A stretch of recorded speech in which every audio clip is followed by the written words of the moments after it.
Can we call the meeting to order? Madam, can we call the meeting to order, please? Heather, can we call the meeting to order, please? The clocks here are slow. The clocks here are 5 minutes slow. Oh, IT, please let us know when we are streaming. And we have Chair Clow and I believe member Capen. Yes, there she is. Both are joining us virtually. We are live. Thank you. I call the meeting to order and I have a pledge of allegiance. Ms. McGee, will you please?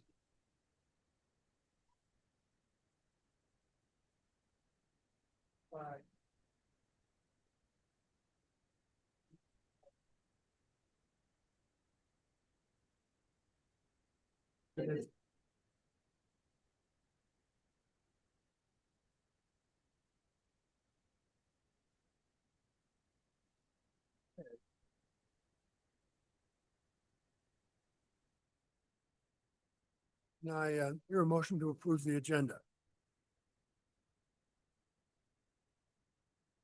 We don't need a motion, right? Okay. Roll call vote to approve the agenda. Chair Clow, Yes. Chair Smith, Yes. Commissioner McGee, Yes. Commissioner Miranda, Yes. Commissioner Rayland, and tentatively the other commissioners. Capen is here. Yes. Oh, sorry. Commissioner Capen. Yes. Okay. Chair Smith, you have a quorum. Quorum, the agenda is approved. Could we now have a roll call vote on? Yes. I believe that was just, nothing's been up for the agenda yet. Yeah, you approved the chair, you approved the agenda prior to taking roll. Okay. Approval of the consent agenda. Call the roll, please. Commissioner Miranda, Yes. Commissioner Capen, Yes. Commissioner Rayland, Yes. Chair Clow, I don't see anything on the consent agenda. We don't have anything on the consent agenda. should I continue roll call? Motion's approved. Then we need to approve the minutes of the June 4th meeting and the June 18th meeting. Do I need a motion for this? I have Yes, some changes. but- Commissioner Clow, I have some change on the June 4th minutes. There's an error in that there were 2 votes taken on the approval of the agenda, and the first vote only had 3 commissioners voting, and then there was a second vote and everyone voted. So I think they need to be amended to take off the first vote.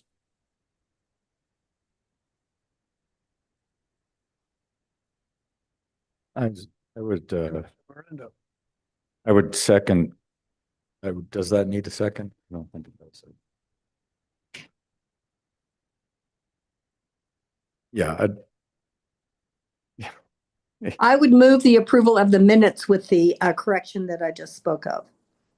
Good second. I'll second. Seconded by Miranda. Are there any questions? Roll call vote, please. Commissioner McGee, Yes. Chair Clow, Yes.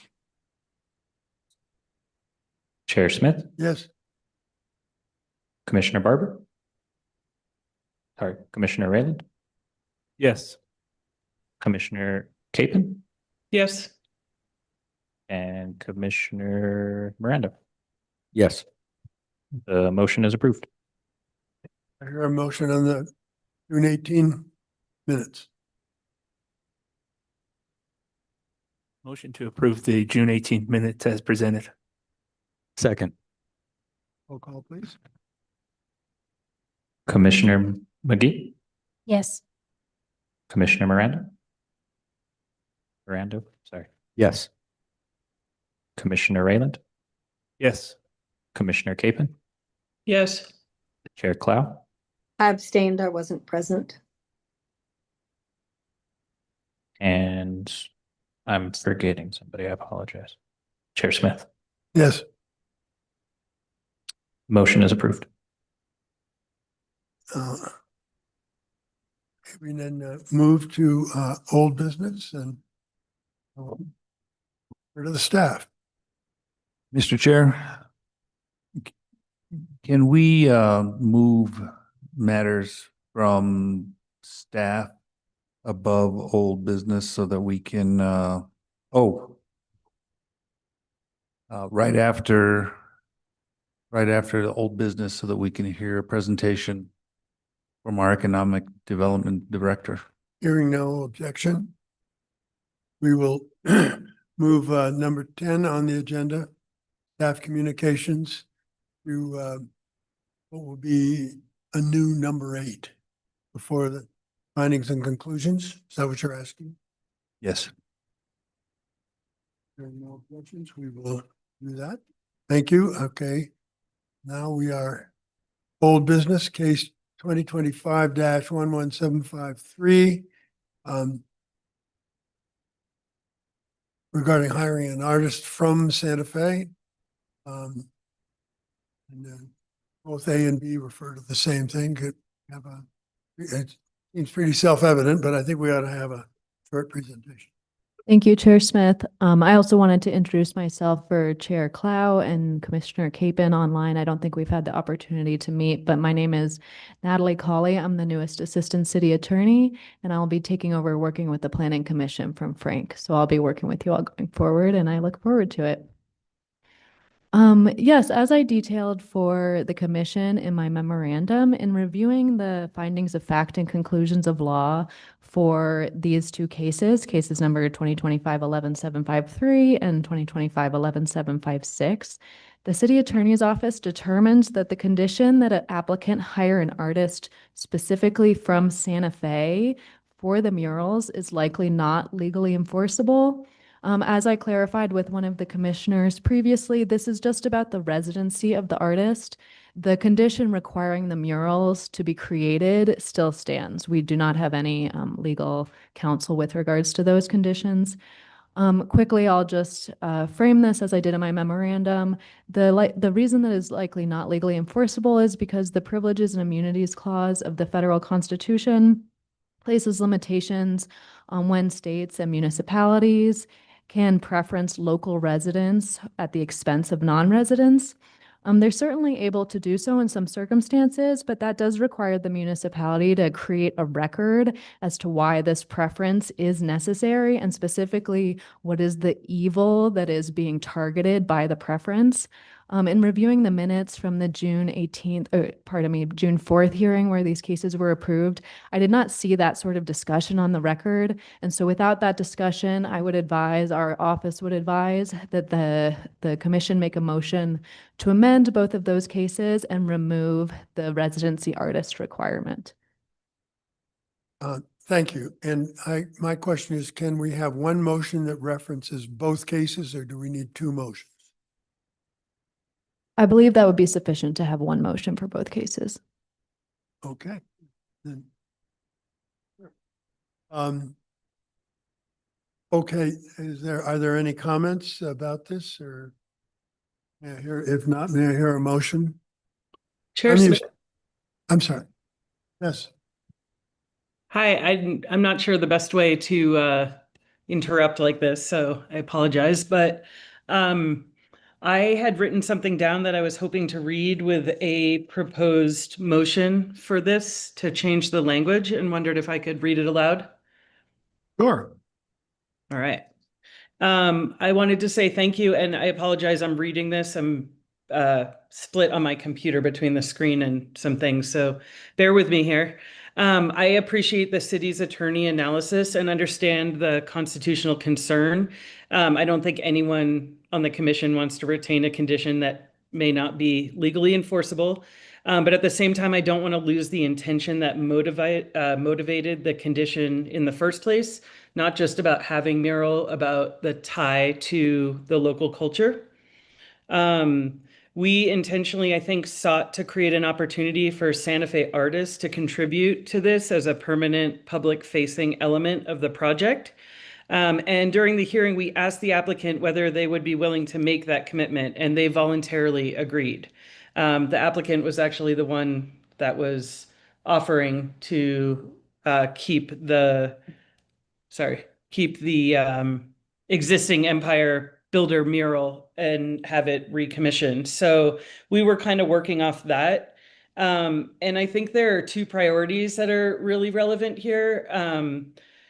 The city, and I know you're not shutting the whole thing down, but I think just, I'm wondering if there's some language where we could not lose the intention, but also not obviously be unconstitutional.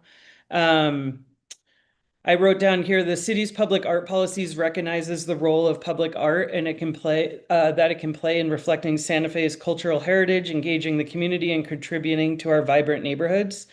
And we are, as a city, are working to create opportunities for Santa Fe artists and creative workers through the Arts and Cultures Department Art Force initiative. And that's building a resource to identify Santa Fe artists and connect them with the work. I think these things come together in this project with this permanent public art being tied to this. So I guess I'm wondering if we can include an opportunity to meaningfully engage the local artist community without limiting it to a residential thing. So I guess the motion that I wanted to propose sounds something like this, and I would ask for some help from legal counsel, and I'm definitely open and discussion with the other commissioners. I move to amend the previously adopted conditions of approval for case number 2025-11753 and case number 2025-11756 by replacing the requirement that the applicant hire artists from Santa Fe with the following. The applicant shall make good faith effort to solicit proposals from Santa Fe artists for the two required murals, including direct outreach to Santa Fe artists or Santa Fe arts organizations. The applicant shall provide documentation of those outreach efforts to the city prior to selecting the artists or artists. And I wondered from the city attorney if that would be acceptable language that would get us out of the constitutional issue. Yes, Thank you. Commissioner, thank you. Commissioner Capen, through the chair. I believe that would be acceptable language. Also, your prior statements about the need for this sort of preference for artists, I believe would also support even the original language and provide the necessary record to show that there is a substantial relationship between this condition and the needs of the municipality and the needs of the residents.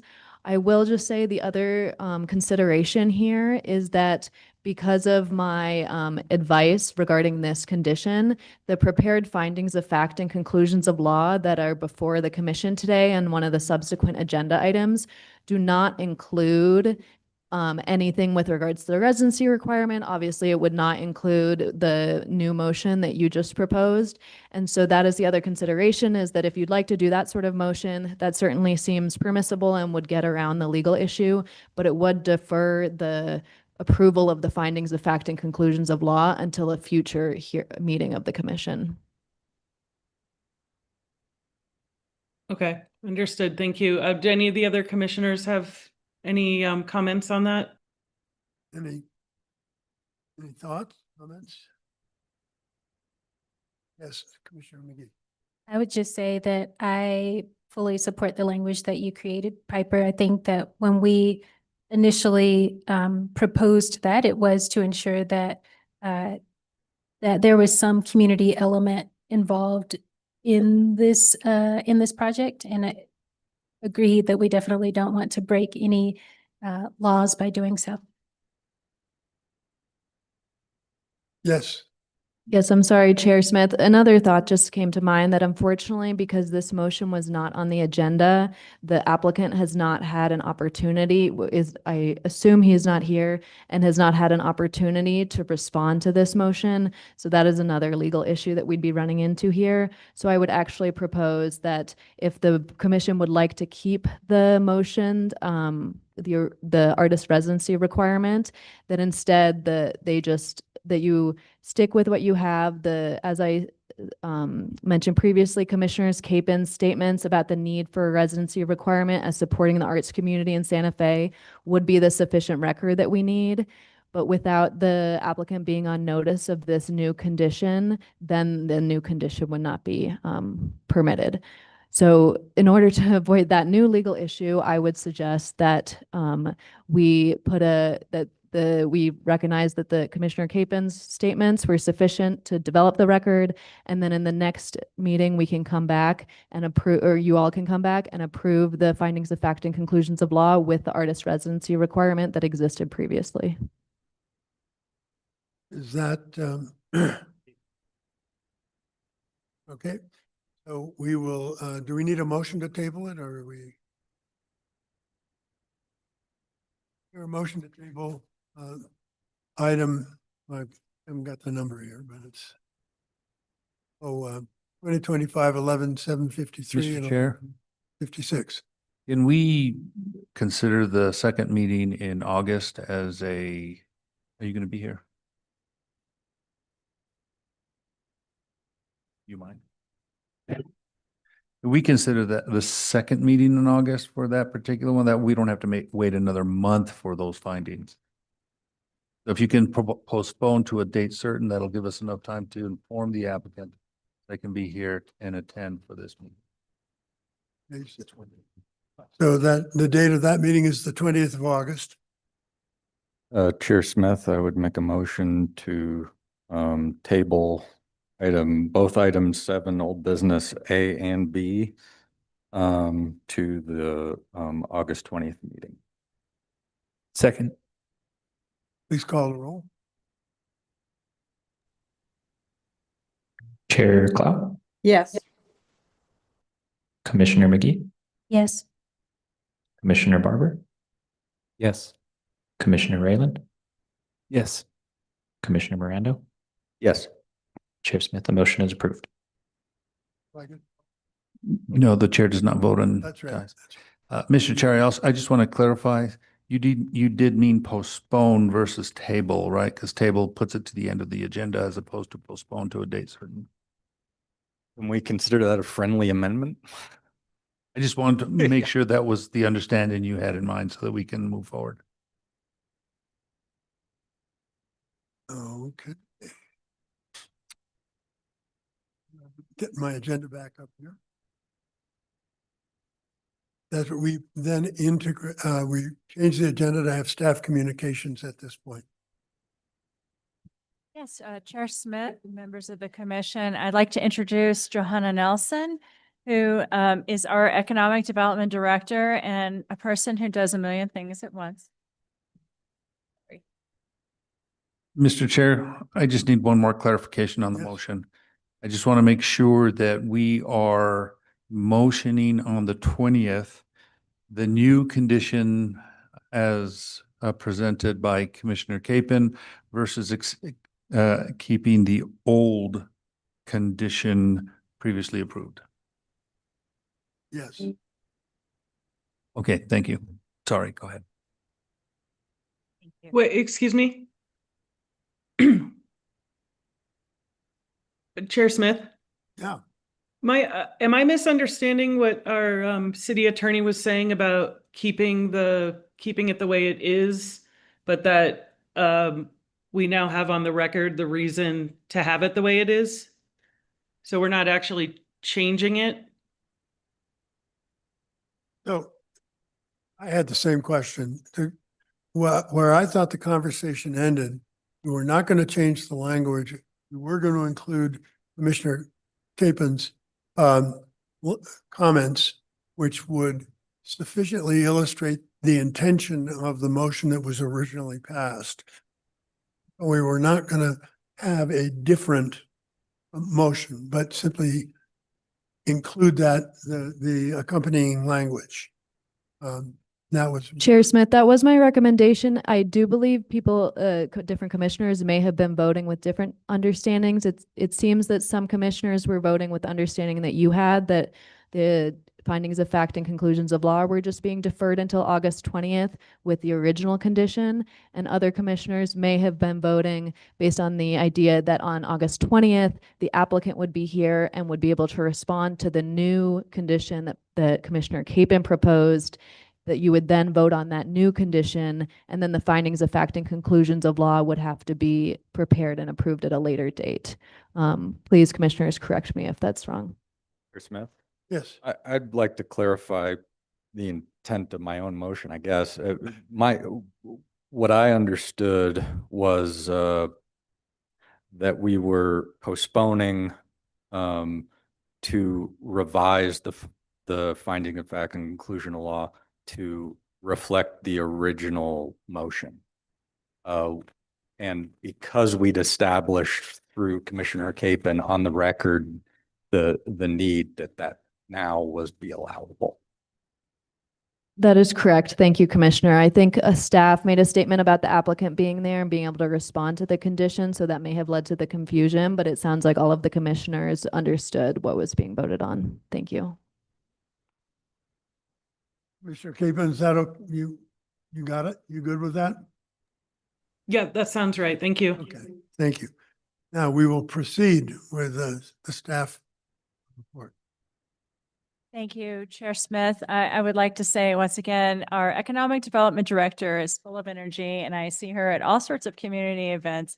We have the fortune of working with our Economic Development Division on many different projects. And one of them is the general plan update. We've been engaging with them as we go along through the process to get their comments and their review. And at one of these meetings, Ms. Nelson suggested maybe that we develop an economic development strategy. So it is a companion project to the general plan project to really flesh out more what our strategy is for economic development. We have a lot of great programs like Go Local programs as well as others. And so Ms. Nelson is going to present to you what we've discovered so far and the progress of the economic development strategy. Thank you, chairs. Thank you, commissioners. Thank you, Director Lamboy. I am really excited to be here tonight. This is my first Planning Commission meeting, and it's great to meet all of you. Would love to continue the conversation post-meeting as well. But thank you to Director Lamboy for giving the opportunity for me to share an update on this exciting initiative that you have before you. So as mentioned, I'm the director for the Economic Development Division in a newly formed department called the Economic Development and Creative Industries Department. And we are a close cousin and highly relevant to the work that you do. Our work is really focused in making sure that our economy is thriving, we're diversified, we're strong, and we have equitable opportunities for our residents. So as Director Lamboy mentioned, we are involved in a lot of different initiatives and different approaches. Currently, our office has 2 governing ordinances that are due to be updated. One of those is called the Economic Development Fund Ordinance that looks at how we are administering and investing funding that is generated by land and lease sales that goes into Economic Development Fund. And the other one is the Economic Development Plan. Our plan on record was last amended in 2008 of a 2004 plan. It's called the Angelou Plan. It's a fine plan. Maybe some of you participated in that original effort. There were about 1,000 folks in the community that were involved with that. Although it's a fine plan, we're due to update it and help inform our current initiatives, investments, and strategies. So Director Lamboy mentioned that in conjunction with the fantastic work going on with Santa Fe Forward, we wanted to leverage that work that is being conducted and try to find some efficiencies. So we reached out to WSP, the main contractor for that effort, and were able to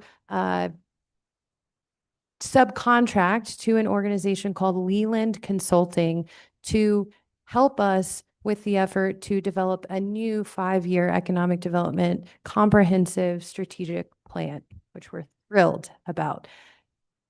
And tonight, I'll give you an update on where we are at. On the screen, you can see the Leland Consulting Group is led by Ted Camp and Andrew Oliver.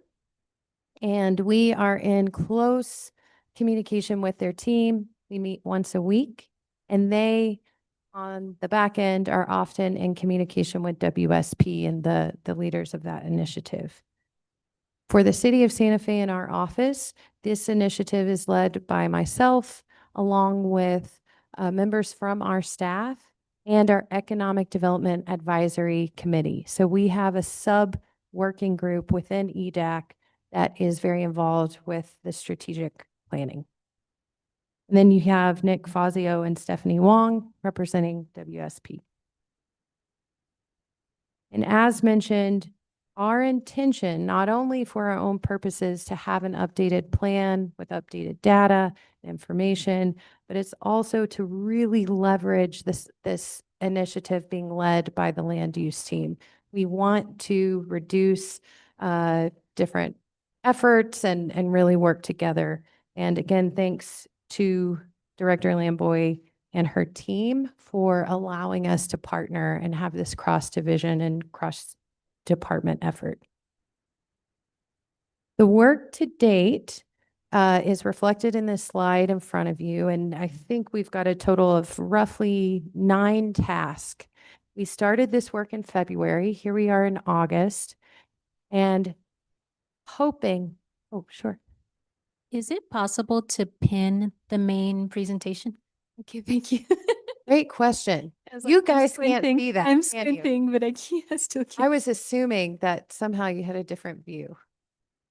You can see the commissioners there, but great call. I'll just pause for a second. Thank you.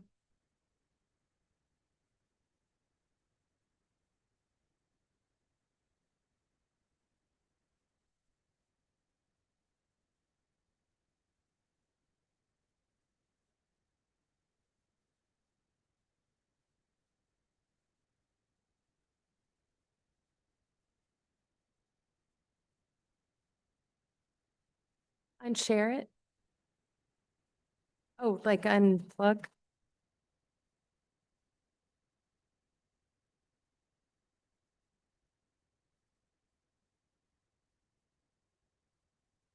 Let's see. Yeah, maybe it's just H, maybe that.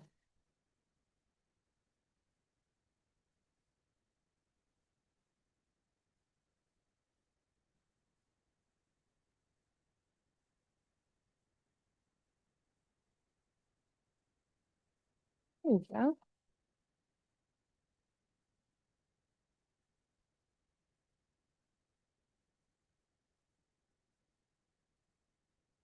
Great. How's that for everyone?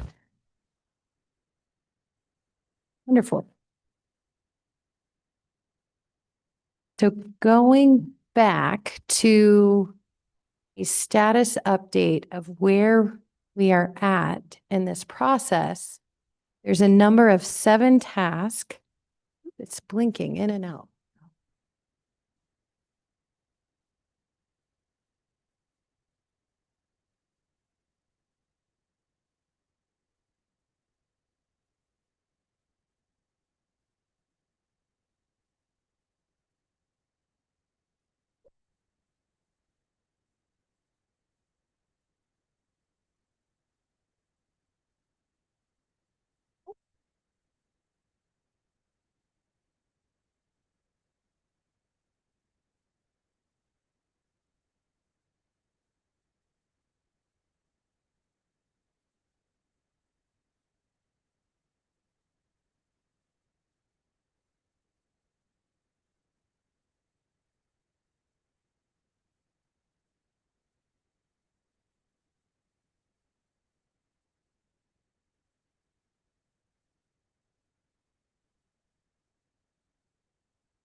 Sharon?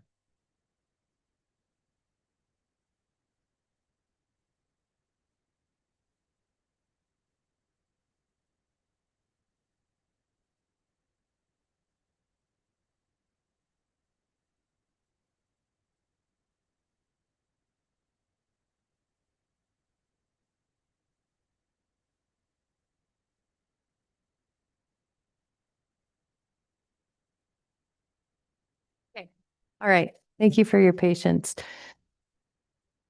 So again, repeating, we've got about 7 different tasks projecting a finalization and adoption, hoping for September. So that gives you an understanding of where we're at in the project. We started in February. I think the interesting point to make here is that in addition to coordinating with our community partners to gather feedback, there's a significant amount of plans already in existence that focus on economic development. That includes the county, our regional partners, the state economic development plan, the state workforce plan. There was an analysis of at least 10 different planning initiatives that involve economic development. And I'm really excited to cull that information along with the primary information that we gathered from our partners to get to where we're at. So first off, we did reach out to our economic development organizations, over 65 different 65 different partners. We also, in the spring, did a community survey. This was interesting, where if you think about our audiences, we have our business service providers, what we call community partners, that provide business services. They're engaged in some type of support for our business community. And then we also surveyed our residents. We in total received about 1,000 responses, which is on par for the feedback that was received in 2004. And moving on to the next task, we did early on engage Ernst & Young to do an updated economic data dive. So our current consultants were able to use that effort and leverage it and incorporate that into their planning. And we are currently in task 4/5, which are in-depth interviews with industry, targeted industries, business leaders, and significant organizations or thought partners that have been identified in the previous survey work. I will note that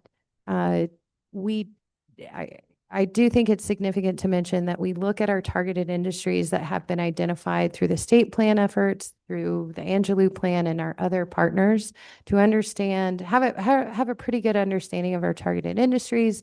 So we want to make sure to capture the feedback from some of those high employers or high grossing revenue partners within those industries to understand the strengths, weaknesses, opportunities.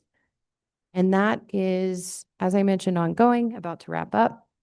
And then task 6, I hope that you find this of interest because of the leveraging and the partnership with the Santa Fe Forward team. We're really excited to work with Leland to look at what they are terming opportunity areas, looking at the development areas that are poised to support some of these initiatives, whether for growth or to supporting commercial activity or industry, et cetera, to prepare an assessment of where opportunity is for development, whether that be on the public side or the private side.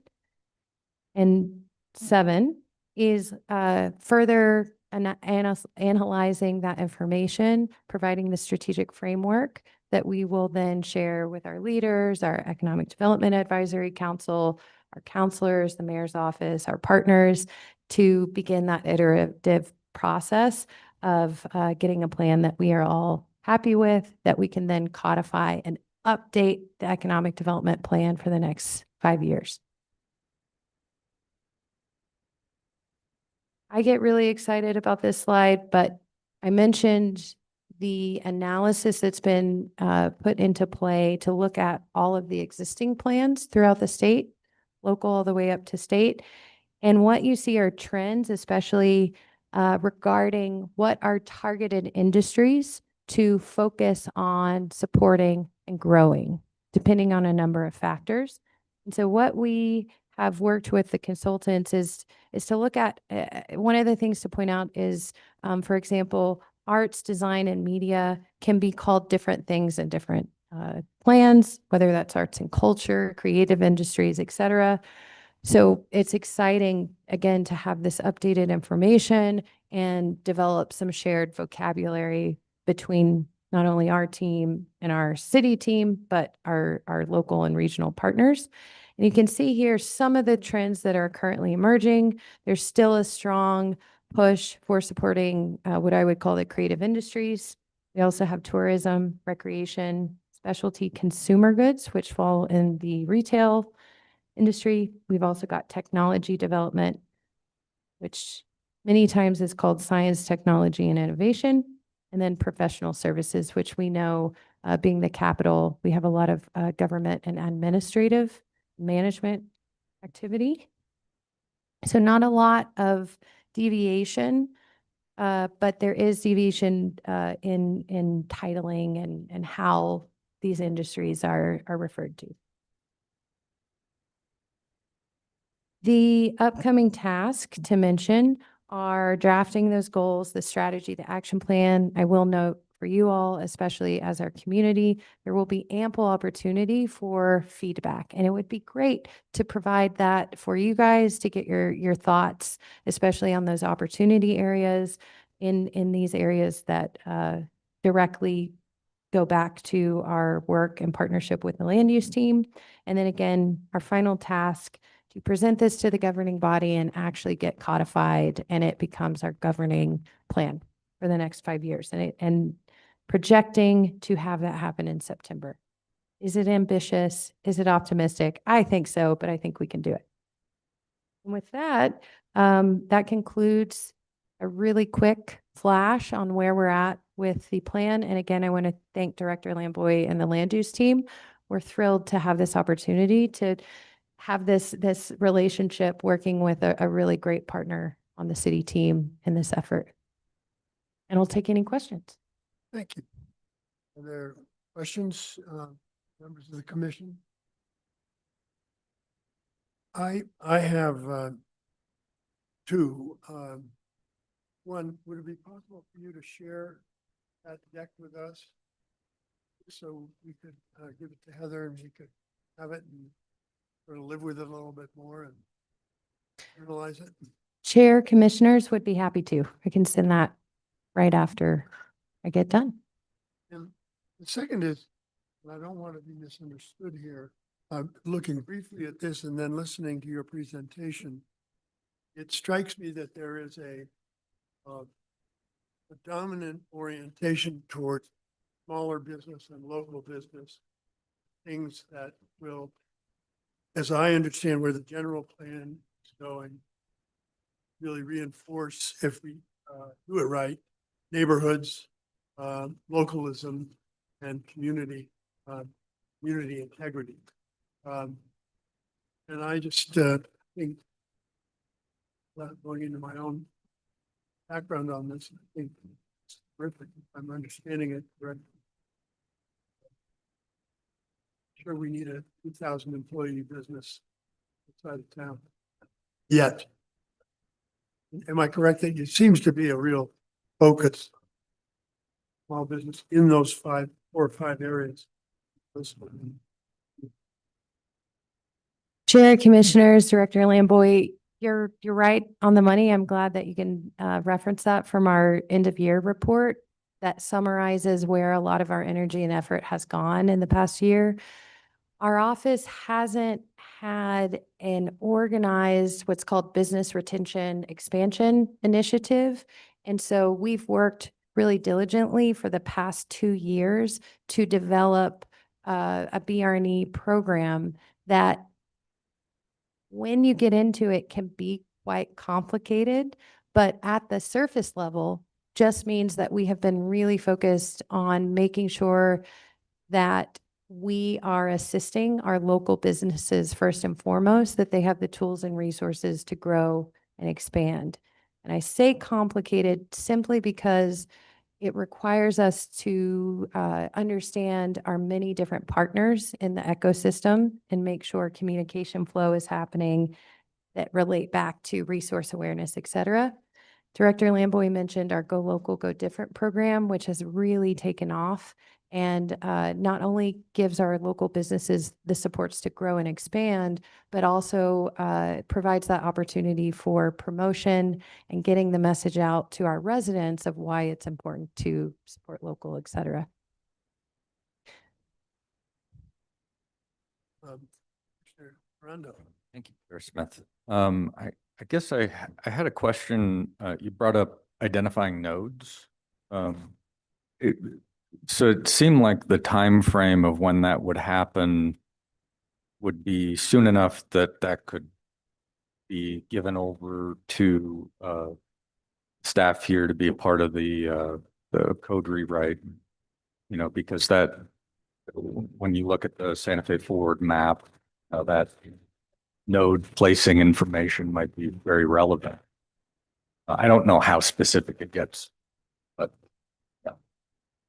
Is that something that's going to be able to happen, or?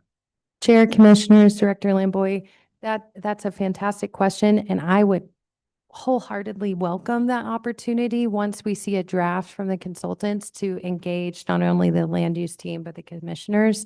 We would welcome the feedback eagerly. And I will note, this is in particular where the consultants are really working closely with the team at WSP and the land use team. Apart from the interviews, how do they go about identifying the nodes? Maybe that gets into the weeds fairly quickly, but. Chair, Commissioners, Director Lamboy, from my understanding currently, and I'm making an assumption because we haven't seen a draft. Previous conversations have really pointed to the work that is being led at the general plan, with the general plan and looking at the land use code, et cetera, to look at what codes are in support of where they see trends and where we identify gaps and opportunities for commercial investment.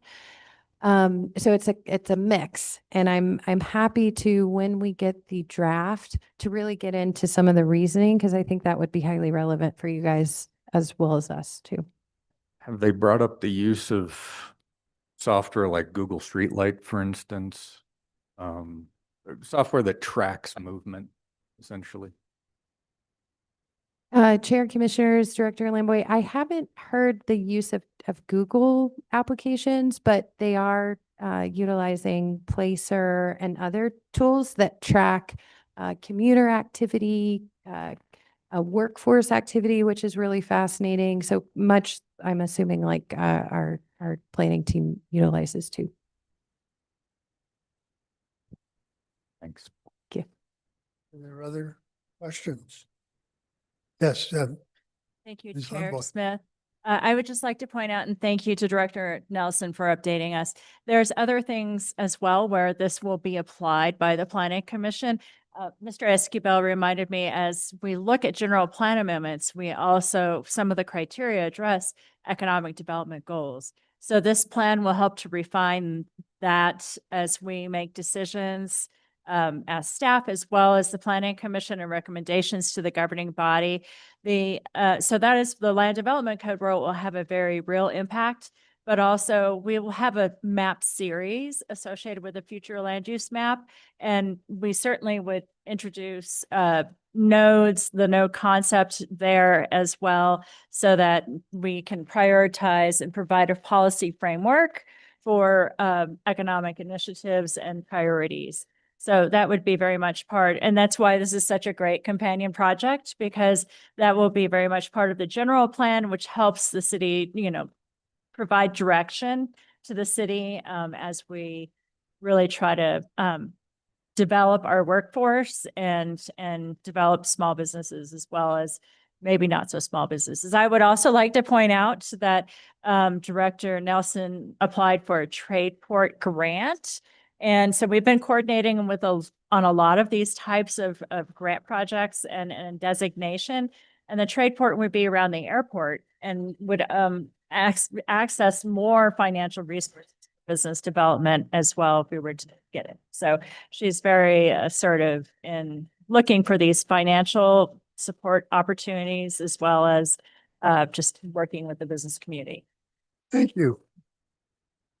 Just one last point there, Commissioner Smith. Thank you. I guess you did mention general plan. The general plan is part of the direction on this. Just because that is being rewritten, I hope there's like a fluid conversation back and forth on that. Yeah.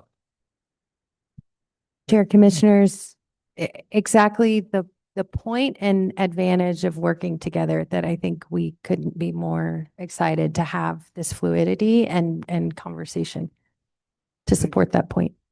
Thank you. Other comments? Thank you very much. Terrific. Thank you. We'll move to approval of findings and conclusions, and I'm going to take a short absence. I will turn the chair.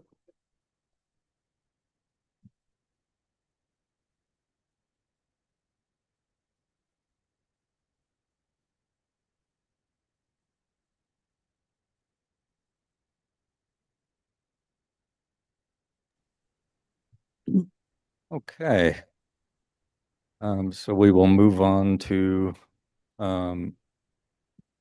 approval of findings and conclusions. First, in case, yes. Commissioner, just so the commission is aware, the first two cases 2025-11753 and 11756, I would recommend you postpone those given our earlier discussion. Yes. So would we have, do we need a motion to postpone or? Yes, I believe so. Can I hear a motion? Given earlier conversation about postponing the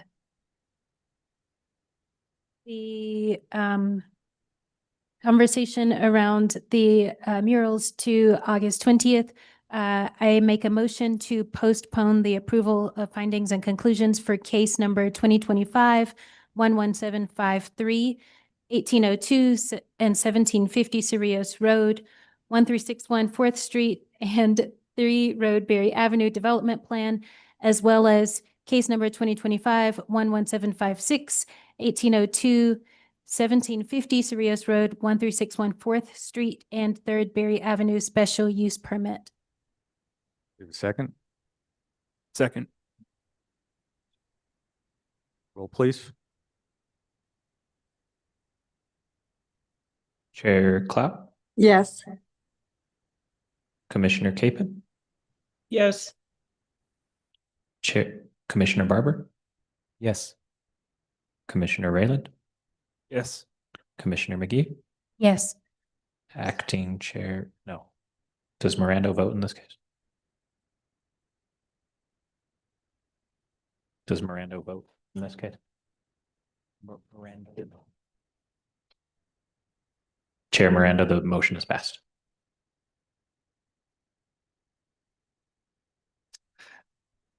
And in our remaining approval and findings conclusion, do we have a motion? Yes, Chair Miranda. For case 2025-11265, 996 Martinez Lane Certificate of Compliance, I make a motion to approve the findings and conclusions. Second. Roll, please.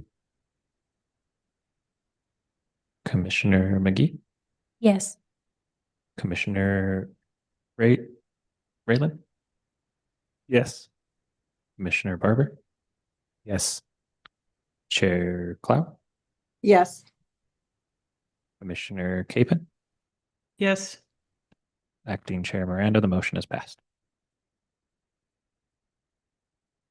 Okay, moving on.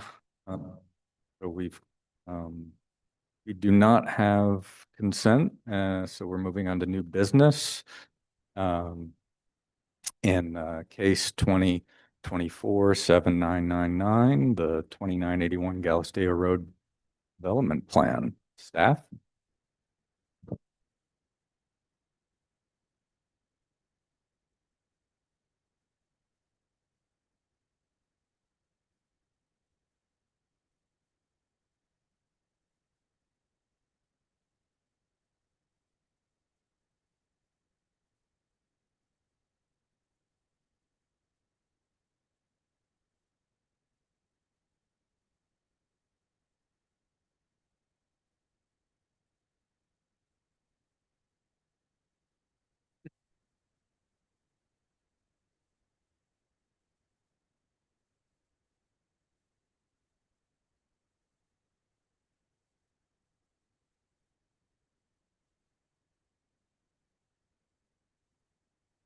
IT, please enlarge the window.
Apologies for the delay, planning commissioners.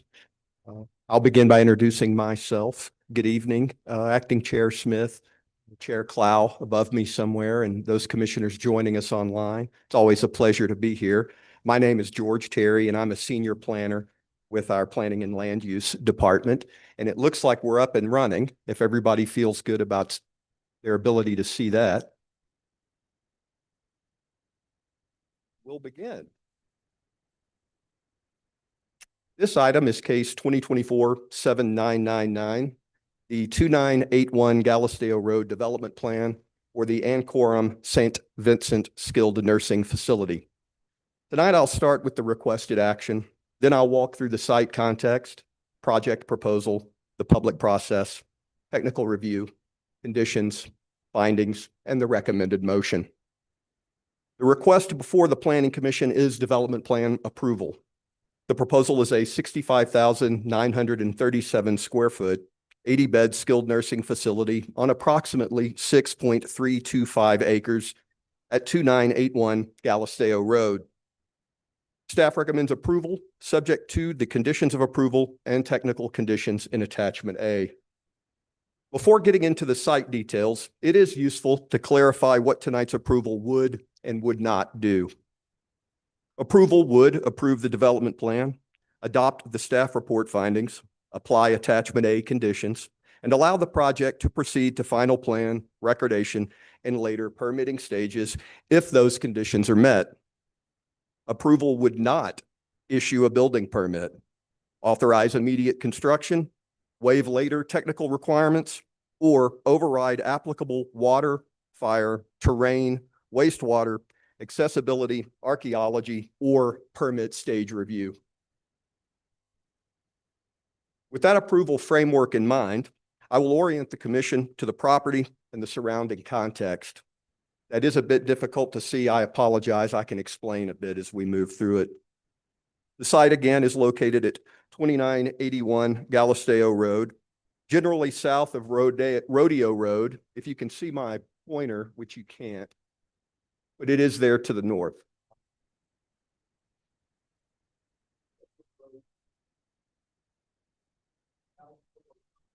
George, they won't be able to hear you on the Zoom, so you gotta.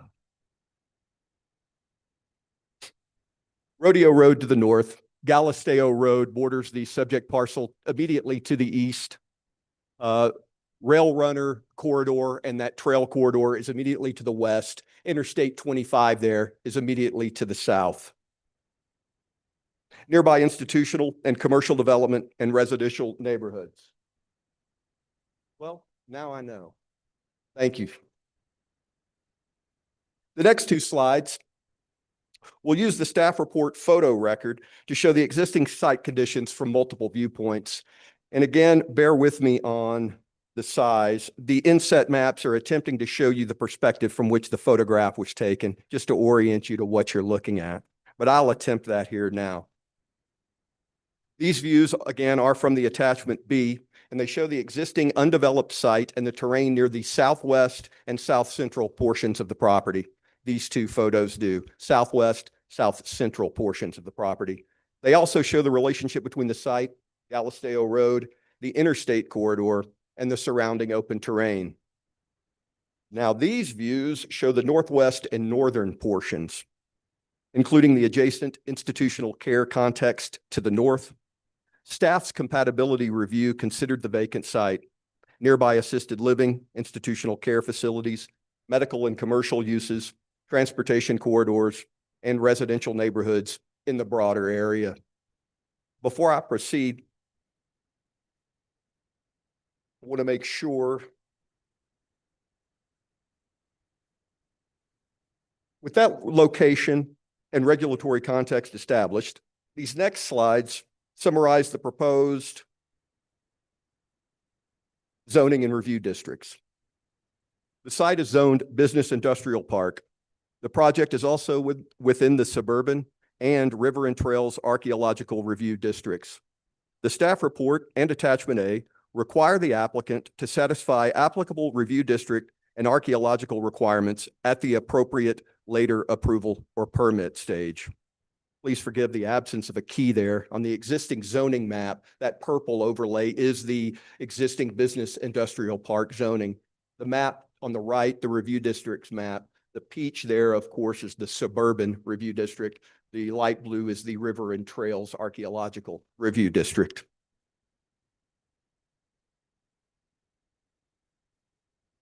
Now I'll summarize the proposed development plan.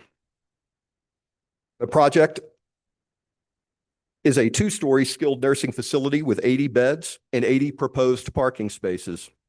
The plan includes access from Galisteo Road, internal circulation and parking, fire access, public water infrastructure, sanitary sewer service, stormwater facilities, landscaping, lighting, pedestrian and trail-related improvements, and related site improvements. The next slide shows how those elements are organized on the site plan. The current development plan places the building in the northern portion of the site with access from Galisteo Road and internal circulation serving parking, emergency access, utility infrastructure, drainage, landscaping, and open space areas. Final technical corrections and conditions are carried in attachment A. Public process and notice are also part of the record for tonight's decision. The required early neighborhood notification meeting was held on February 27th, 2024. Questions at that meeting included traffic, Galisteo Road conditions, pedestrian safety, parking, lighting, loading, operations, landscaping, and trail connectivity. A courtesy follow-up meeting was held on May 28th, 2026, with no public attendees and no comments at that meeting. The final notice and posting proof materials are included in attachment C2. The project also underwent multidisciplinary technical review. The application was reviewed through the development review team process.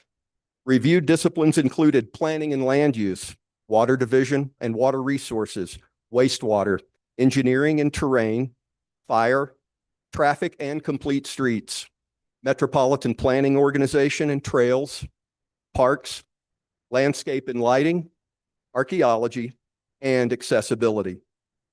The technical review record is reflected in the final attachments and in attachment A. Two of the most important technical readiness items are the water plan and the development water budget. The water plan has been signed and approved by the Water Division and the Santa Fe Fire Department. It addresses domestic service, irrigation service, fire service infrastructure, hydrants, backflow, utility crossings, and private hydrant maintenance. Water Resources has also approved the alternative final development water budget. The approved total water demand offset is 4.41 acre feet per year, with the development water budget materials included in attachment D. The next technical area is traffic, access, and circulation. Access is from Galisteo Road, aligned with the Avenida La Cerca area. The traffic impact analysis reviewed the access location, driveway spacing, site distance, and surrounding intersections. The record identifies an existing Galisteo rodeo condition, but does not identify the project as creating or materially impacting that existing failing movement. Final access, crossing, striping, and public infrastructure details remain condition controlled. Parking and accessibility have also been reviewed and conditioned. The development plan identifies 40 required parking spaces and 80 provided spaces. The applicant provided a parking justification based on the care facility operating program, staffing levels, visitor demand, shift overlap, service and vendor activity, and passenger and loading needs. Accessibility requirements, accessible routes, ADA parking, and related site accessibility improvements remain condition controlled through attachment A. The remaining technical controls are grouped on this slide. The terrain management report supports the stormwater management approach, and drainage and maintenance remain conditioned. Fire access, fire hydrants, fire flow, and private hydrant maintenance are coordinated with the signed water plan. Wastewater, utility crossings, landscape, lighting, archaeology, review district, trail, and accessibility items are addressed through attachment A conditions and later technical review. Now, those requirements are organized into the formal conditions of approval. Attachment A is the enforceable conditions document. It addresses water plan and water budget compliance, fire access and private hydrant obligations, terrain and drainage, wastewater, landscape and lighting, access and parking, ADA accessibility, archaeology and review districts, trail coordination, final plan corrections, and any and all ongoing compliance items. Now, based on the record and those conditioned, staff supports the required findings. Staff finds that the development plan supports the public interest, is compatible and adaptable with the surrounding context, complies or can comply with Chapter 14, subject to conditions, has completed sufficient technical review, has documented public process and notice, and includes conditions that are necessary and appropriate to support approval. Now that leads to staff's recommendation. Staff recommends approval of case 2024-7999, 2981 Galisteo Road Development Plan, subject to the conditions of approval and technical corrections included in attachment A, based on the findings set forth in the staff report. The recommended motion is here on my final slide. The recommended motion. Yep, that's it. And we'll stand for questions. Thank you for your time. Members of the commission have questions. Thank you very much for a succinct and clear and report. Our online people, any questions for Commissioner Keppen or Commissioner Clow? Then I think we're ready to move to the next presentation.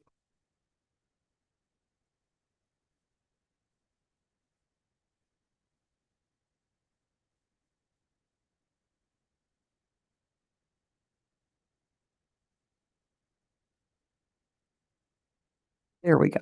Can I be elevated? I'll just share my presentation via the Zoom. Got it. Yeah, I'm in the Zoom meeting. IT, please allow Jennifer Jenkins to share her screen.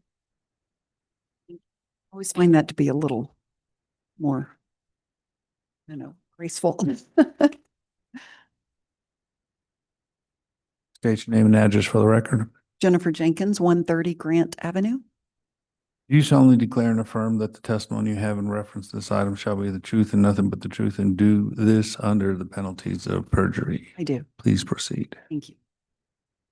Good evening, commissioners. I'm Jennifer Jenkins with Jenkins Gavin. Really delighted actually to be here this evening on behalf of Ancorum Health Foundation for a really important project and for this community.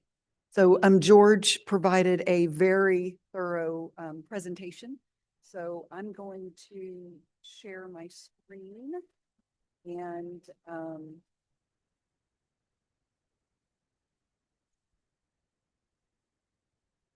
all kinds of little pop-up messages.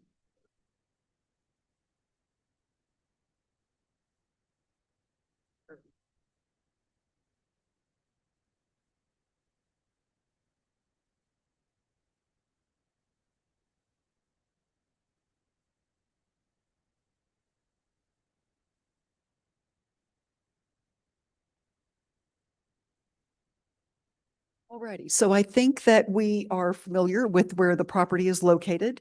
We are south of the intersection of Rodeo and Galisteo Road. What we see here just to the right, that is the Rodeo Business Park. And so we are separated from Rodeo Business Park by the railroad tracks and associated rail trail.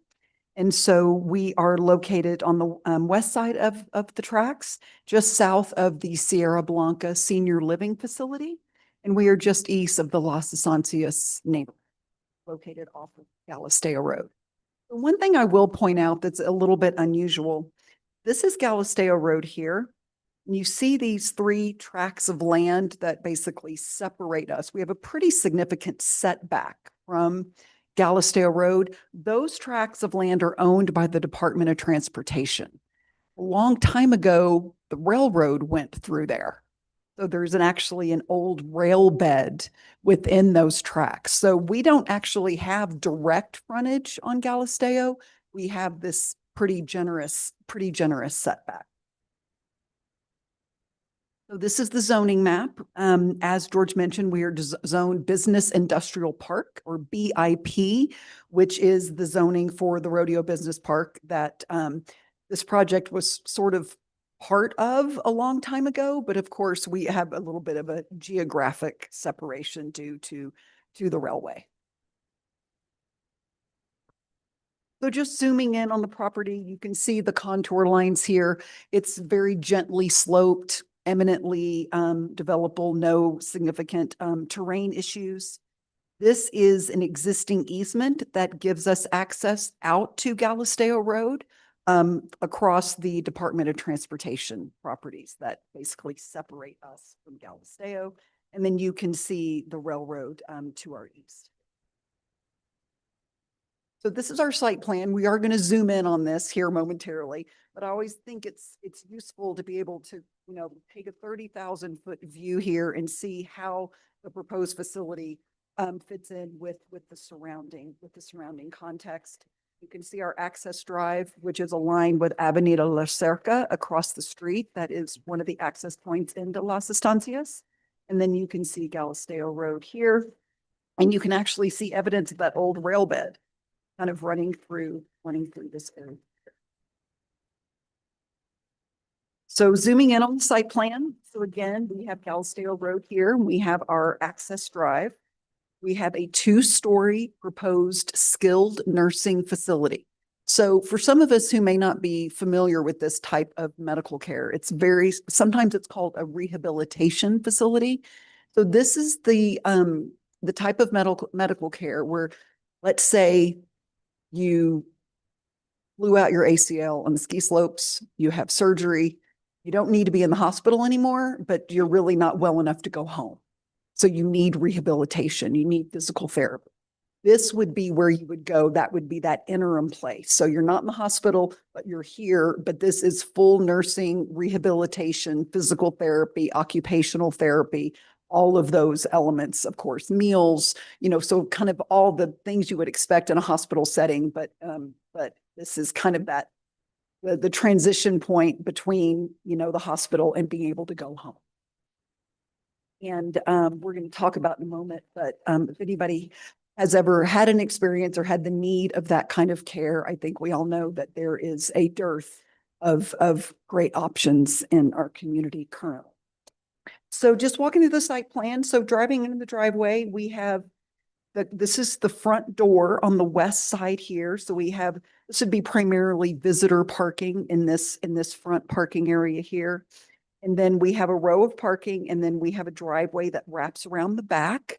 So deliveries would occur. This is sort of kind of the back of house area. And so we would have staff parking that would be towards the rear and of course along this driveway as well. And we have some outdoor spaces that are some outdoor seating areas. I mean, the patients who are going to be staying here aren't going to be spending a lot of time like walking around outside. It's really not what they do, but there are some patients who in a wheelchair can go and enjoy being outside, or visitors who want to, enjoy. So we're going to have some seating areas outside. And then at the rear, that's kind of the direction of the stormwater. So we have some drainage improvements at the rear of the site. And then what you see here in this little kind of backward L and this little backward L, those are emergency access drives. So we have to be able to get a fire truck so they can service the rear side of this building. The building will have automatic fire suppression, but it's going to be really important. So we didn't want to completely pave this area just because it's more pavement and more stormwater management. So we're actually going to have a permeable type surface there. So it will blend in a little more with the landscape, but it would still be a proper drivable surface to accommodate. And we worked very closely with the fire marshal's office to devise this emergency access plan. So these are the details of the project. And so we are compliant with all the relevant design standards in BIP, whether it be lot coverage, open space, height, and then as well as parking. So we meet or exceed all of those standards. So one of the things that we realized as we started looking at this site early on is that Galisteo Road, it's an older city road facility, and it does not have any pedestrian amenities or bike lanes.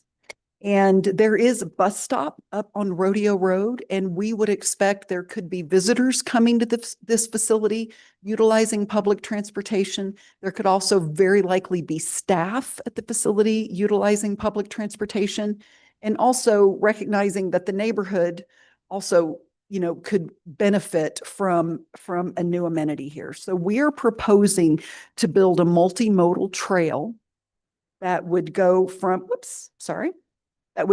our site, and it would go actually through that Department of Transportation buffer zone that I mentioned, their property, and utilizing to the greatest extent possible that old rail bed because it's already disturbed. So we're not creating new disturbance. And it would connect to the rail trail up at the intersection. So it works really beautifully. So we've had discussions with the Department of Transportation. So following this evening, if we are approved, then we will initiate the formal process. They were very supportive of the trail. We'll initiate the formal process to procure easement. We also worked very closely with the MPO and the Parks Department because the plan here is that we procure and we do all the work, but the easement actually gets granted to the city because it would become a city facility. It would become a city trail. So we think this really, it really supports our facility. It supports the neighboring senior living facility as well as the neighborhood, just to improve the kind of the transportation network in the neighborhood. So we talked a little about need. So for our community, or any community, frankly, there are standards that establish. So for Santa Fe County, how many skilled nursing beds do we really need to service this community? Best practices state that you should have one bed for every 30 residents over the age of 65. It's just kind of a metric that the industry can rely on. Currently, there are about 45,000 people in Santa Fe County over the age of 65. And we have 238 beds. So we have one bed per 189 residents. It is a problem in this community. And we find a lot of people go to Albuquerque and then their families have to drive to Albuquerque to visit them. They're away from their families and their support network. And so we are very excited to bring this facility to Santa Fe. And with that, I'm going to jump into traffic real quick. And so we did a traffic study. So we analyzed 3 intersections, starting at the top, Rodeo and Galisteo. And then we analyzed the entrance. It used to be called Pacifica. Now it's Sierra Blanca to the facility to the north of us. And then our access point to Galisteo that aligns with Avenida Lisset. So I think a lot of you have heard me do this spiel in the past, but traffic studies are based upon how intersections operate and what is their level of service. And it's based upon, it's analyzed based upon what kind of delay is experienced at a particular intersection. So if you have a level of service A, that means you have minimal delay, intersection functions really, really well. And then it goes down from there. And then you can get to a point where you have excessive delay and that intersection actually fails and needs mitigation. And sometimes an overall intersection functions fine, but you can have one turning movement in the morning rush hour that fails, but everything else works fine. So it can get very granular around specific turning movements. So what we do is we count cars, the existing cars on the road. We count in the morning rush hour, in the late afternoon, early evening rush hour. And then we take the estimate of how much traffic is going to be generated by this facility. We put that right on top. And we add a background growth rate. And so we are assuming, we're not assuming that the population remains static. We're assuming the population grows every year. So by the time the facility is done, we have increased that background traffic, added our traffic on top, and then we determine how the intersections are functioning. So what we see here is Rodeo and Galisteo. So I've provided for you all of the turning movements. And so like I said, it gets pretty granular. And as you can see, we have a lot of A's, which is really great. The northbound, so if you're on Galisteo and you're heading towards Rodeo, we have acceptable levels of service, totally acceptable, but you know, a little more delay when people are coming and going to work. And then as George mentioned, if you're on Galisteo heading south towards Rodeo, there is that southbound attempt to turn left and go east. and, you know, cross the bridge over St. Francis right there. That movement does fail currently today. It fails under the existing condition and it fails in the build condition. So this project does not put any traffic at that turning movement. Because nobody going south on Galisteo and turning left on Rodeo is coming to our facility. So it is an existing situation, and there are a few different options the city could explore to mitigate that. It's something that the city is aware of. That's one of the benefits as these multiple traffic studies get generated. If they become really important planning documents for the city, so they can plan for the future and where do they need to allocate resources to potentially address any issues in the roadway network. And then as you can see, the two other intersections on Galisteo Road operate at level of service A. So we also did a safety analysis. So we determined that through 2016 to 2021, there were 12 crashes at the Rodeo Galisteo intersection, which is, if you look at that over a 5-year period, that's a pretty low number. And then we also looked at what was called, the DOT refers to as segment 5 of Galisteo Road. So our stretch of Galisteo south of Rodeo. And there was one crash in that same time period. So we do have a recommendation, and I'm just going to go back to this drawing real quick. So as you can see here, as you're heading south on Galisteo, there is a curve right here. And so the rest of it is very gentle, but this is a fairly significant curve. So our traffic engineer is recommending that the speed be reduced at that curve to 20 miles per hour, and that we actually have a warning sign, you know, curve ahead, just to enhance the safety of that. And we've been in discussions with Public Works, and I believe they are supportive of that. It's not our road, so we don't get to decide. So they have to. But if they think that is a good improvement, then we will incorporate that in the plans, and we will get that installed. And so these are some images of the facility. So this is as you were heading north on Galisteo, and then this is the driveway into the site. You can see the facility. And this is that, you know, that big buffer area of the property owned by the DOT. And that is where the trail would be coming through. And then just zooming in a little more, you can see the facility. This is the front entry here. We have a porte cochere. We're dropping off patients and kind of the visitor parking. And then, of course, we have great pedestrian circulation through the site as well. So that concludes my presentation. I'd be happy to stand for any questions. Thank you. Thank you very much. Are there any questions from the commission? Yes. Thank you, Chair Smith. Question about the traffic analysis. How do you calculate the future growth into your numbers you're rating there? So we are using currently, and I think all traffic engineers are using it, we're using a 1% growth rate. So we count cars, and typically a project, when you project to the build year, so you count cars in 2025 or say right now it's 2026, your project's not going to be done and be putting cars on the road, say till 2028. Right. And so we basically, it's exponential. So we take all the existing traffic, we add 1% to go from 26 to 27, and then we add another 1% to go from 27 to 28. And your calculations have taken Incorporated that. Absolutely. Absolutely. Other questions? Chair Smith, I have a question when there's time. Do it. Is that for me? Go ahead. Okay, sorry, I can't see.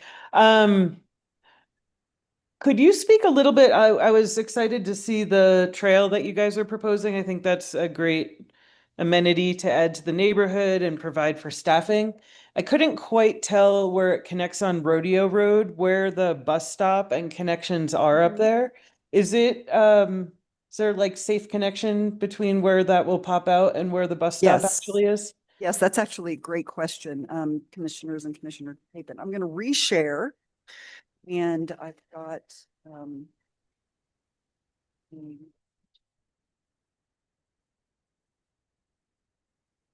So this is zooming in this is the intersection of Rodeo and Galisteo. And you can see, here's the rail trail over here. And it crosses the railroad tracks. And then the rail trail comes around. And then there is a crosswalk here that does have flashing beacons at the crosswalk to alert drivers of pedestrians crossing. And then our trail is just going to be coming right up through here, and we're going to connect probably just to the right of that tree. And we're going to connect right in here. So this is all already improved. And so it's pretty seamless, and we'll connect right here. And then we have our existing crosswalk here. That's great. And then you mentioned is there a existing bus stop in that area? There is, and I think it's a little bit to the west. It's right there. Thank you, whoever said that. I appreciate that. Yes, it's about right there. Right at the edge of the screen there? Yeah. Okay.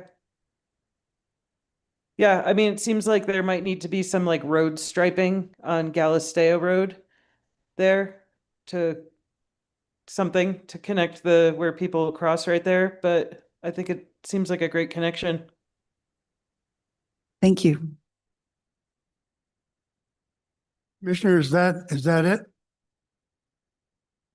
Yes, thank you. Are there other questions? And is it appropriate to ask for a motion to approve public comment? Thank you.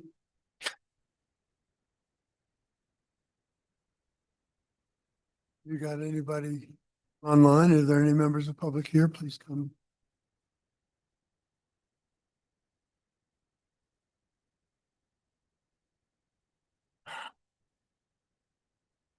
There'll be no technical difficulties with me. As a matter of fact, when I saw that.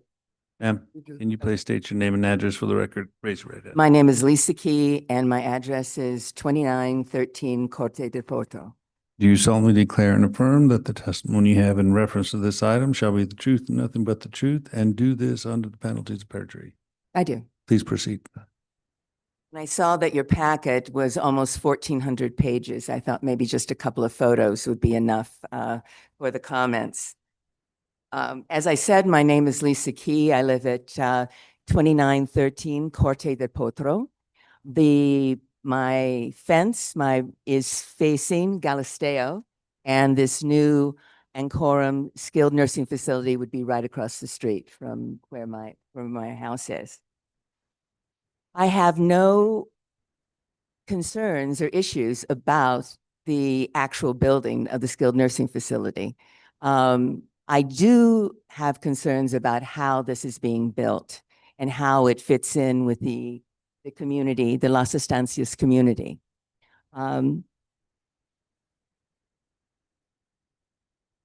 If we want healthy communities, we need to create them. They just don't happen. And we need to figure out ways that we can, perhaps with, for example, exercise, include exercise into the daily living in our neighborhoods, in our places of work, and also in our schools. So we have a great opportunity here with this skilled nursing facility to incorporate that. I know the Christus Hospitals and the Ancorum Foundation have been very supportive of options of improving health in northern New Mexico, other than just medical facilities. You have in your packet, in looking at this whole property, you have in your packet a comment that this area has no traffic or pedestrian, has no vehicular or pedestrian traffic. I have a photo I'd like to show you. It actually comes from the proposal that was done 2.5 years ago. But the footprint is basically not changed, and certainly the land has not changed. It's a satellite image. So actually, I'm not sure you can actually see this. I've not been in this room before, but this is a photo or image that was used in the last proposal. And as you perhaps can see, or could be put in with a colored pencil, there's a whole network of trails on the half of the property that is not identified as being developed. Instead, what we have as far as green space goes is an area on the edge here with some seating, as has been described. Is that really the green space that we're talking about, or do we need areas in which people can actually move? They can walk around, whether it is the employees having a break from their work to walk around in a space, or this shows that the neighborhood has actually been using this as a space to walk, to run, to walk their dogs, etc. It seems to me that this does create a good opportunity to create a safe space for people, not only at a place of business, but in the neighborhood also, to have a place of exercise, of being outdoors, a true green space. Now, it isn't very large, admittedly.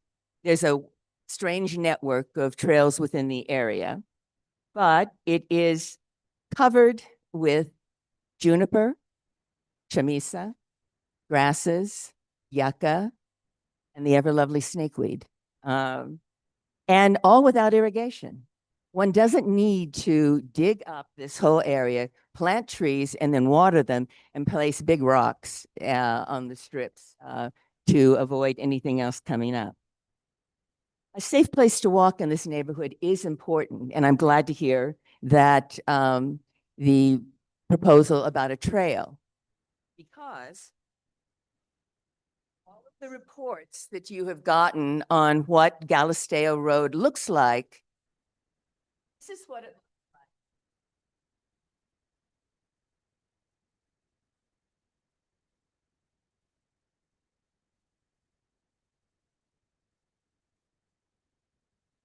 We have a lovely neighborhood, really crappy road. And as you see, this road, and it's roughly a quarter mile, but there's been descriptions already of where this is and the context of the whole area. This is basically 3/10 of a mile, a little over a quarter of a mile. And it is very well sited for the skilled nursing facility is very well sited for public transportation, which should be a big boon to their workforce. Not only do you have the bus on Rodeo, but just down the block, you have the train stationed there too on Zia.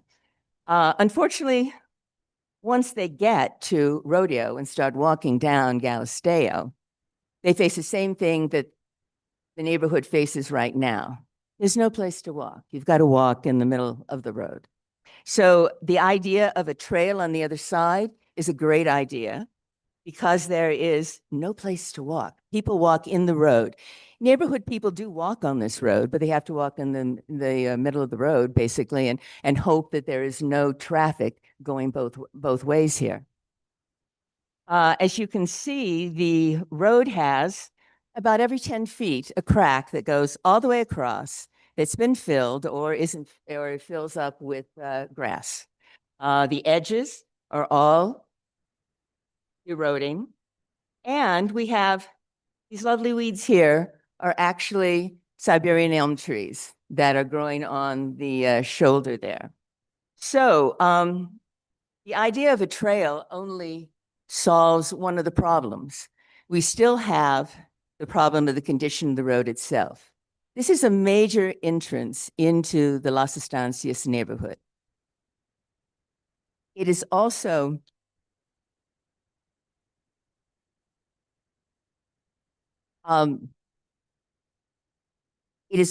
the route on which the city sends the garbage trucks.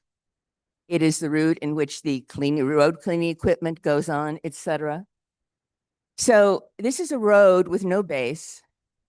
is in bad condition to begin with, and then we talk about all of this construction work. And I know the comment was made that it's not going to be much of a big deal, but you see how much of a big deal it is. This road is cracking and crumbling all the time. If it is not going to be the responsibility of the Ancorum, then the question is, who is going to take the responsibility of improving this road with this increased business as well as the residential area? We have two things here. We have an opportunity to do something I think important for the health of New Mexicans, both in putting together, or not putting together, but in developing a skilled nursing facility, but also in creating a space for both the community and the business itself. But we also have a responsibility here. And the question is, who is planning for that? Who is going to take responsibility for once all of these construction trucks go on this property, going on the road, and it starts crumbling, who is going to repair this? Or better yet, create a new road that actually has a base to it? Thank you.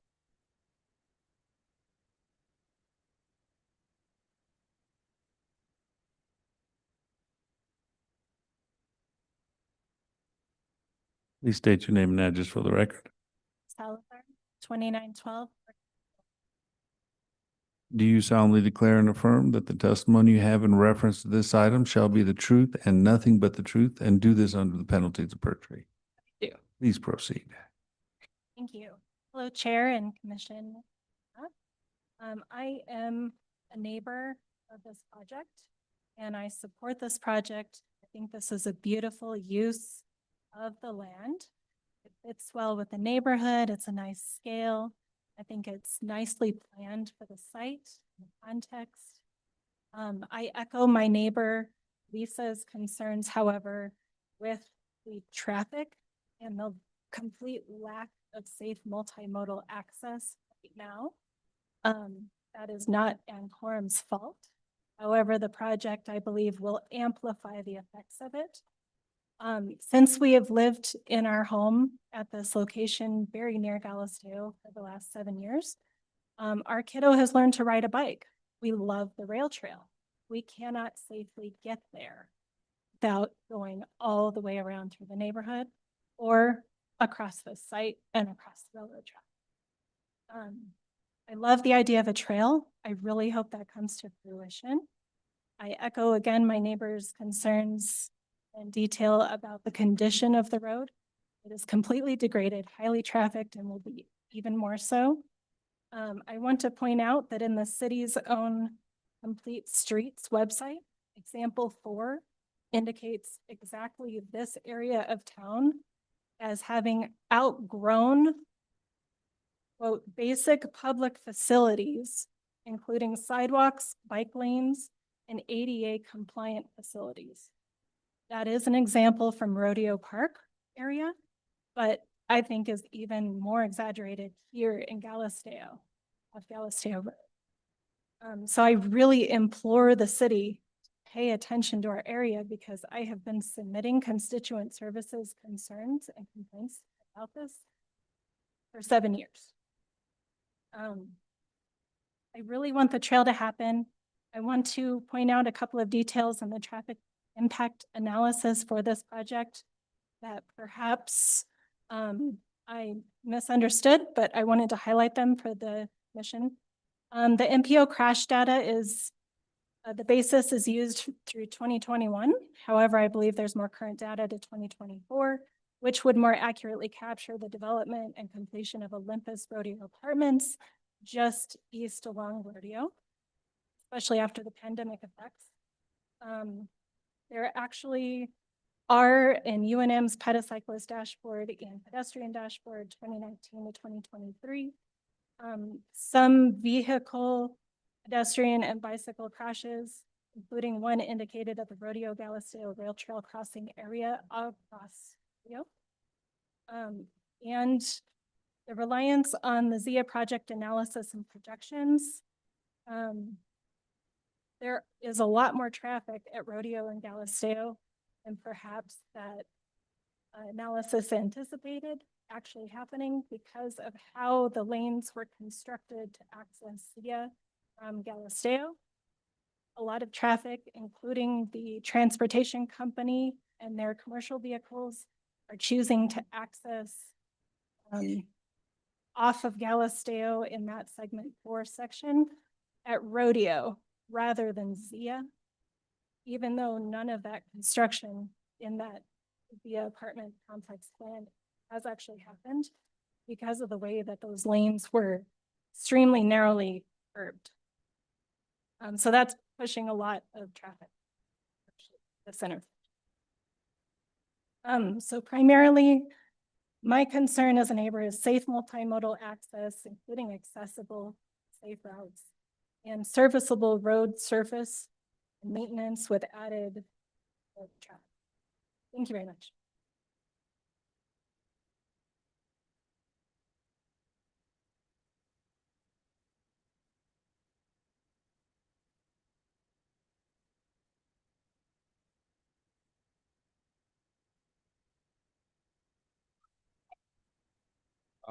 Vito Spinelli, 2946 La Silla Dorada. Do you solemnly declare and affirm that the testimony you have in reference to this item shall be the truth and nothing but the truth, and do this under the penalties of perjury? Please proceed. Again, previous speakers, I'm totally in agreement with this proposal. But where I live on La Silla Dorada is a direct access from Yucca, also from western part of Las Estancias. Major fear here is that with the huge development that's going on around Beckner Road, all the new homes that are being built there, the traffic's going to come right past my house. Anybody who has to work at this new facility. And it's already impacted our street, of course, condition of the streets in Las Estancias. And I just want the city to understand that this development is going to increase traffic in Las Estancias neighborhood, specifically across the front of my house. And I'm already seeing it. I lived in this house for 36 years. Watched the development around Las Estancias neighborhood. Nothing's been done ever since the county turned over Galisteo Road Street Road to the city. And I've mentioned this to previous District 2 city councilors. Nothing's ever been done. And I think the city really needs to sit and take a look at this road and also La Silla Dorada and how the conditions have changed over the years. Nothing's been done to the streets. Greatest fear, like previous speakers spoke about, construction vehicles on Galisteo Road is going to tear up that road. I just want the city to understand that increased traffic from employees of this facility are going to impact the neighborhood. And, providing sidewalks on Galisteo is huge. And, the trail that they're proposing is a great piece to this puzzle. But as stated before, people walk on Galisteo all the time. Traffic's going to increase. And somebody's going to get hurt. So, the city to understand, we need to look at this whole concept, not just this one small space we develop. Thank you.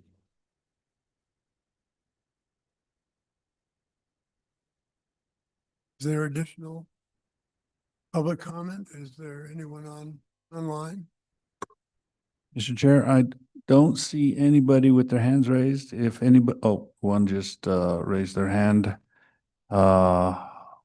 Myra, please raise your hand and state your name and address for the record to be sworn in. Hello there. My name is Miriam Corneely, officially. Thank you. And I live at 2639 Via Berenda, which is just around the corner from La Cerca.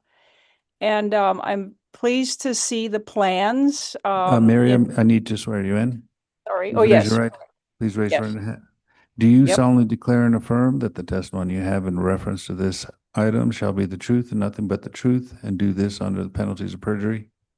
Yes, I swear. Please proceed.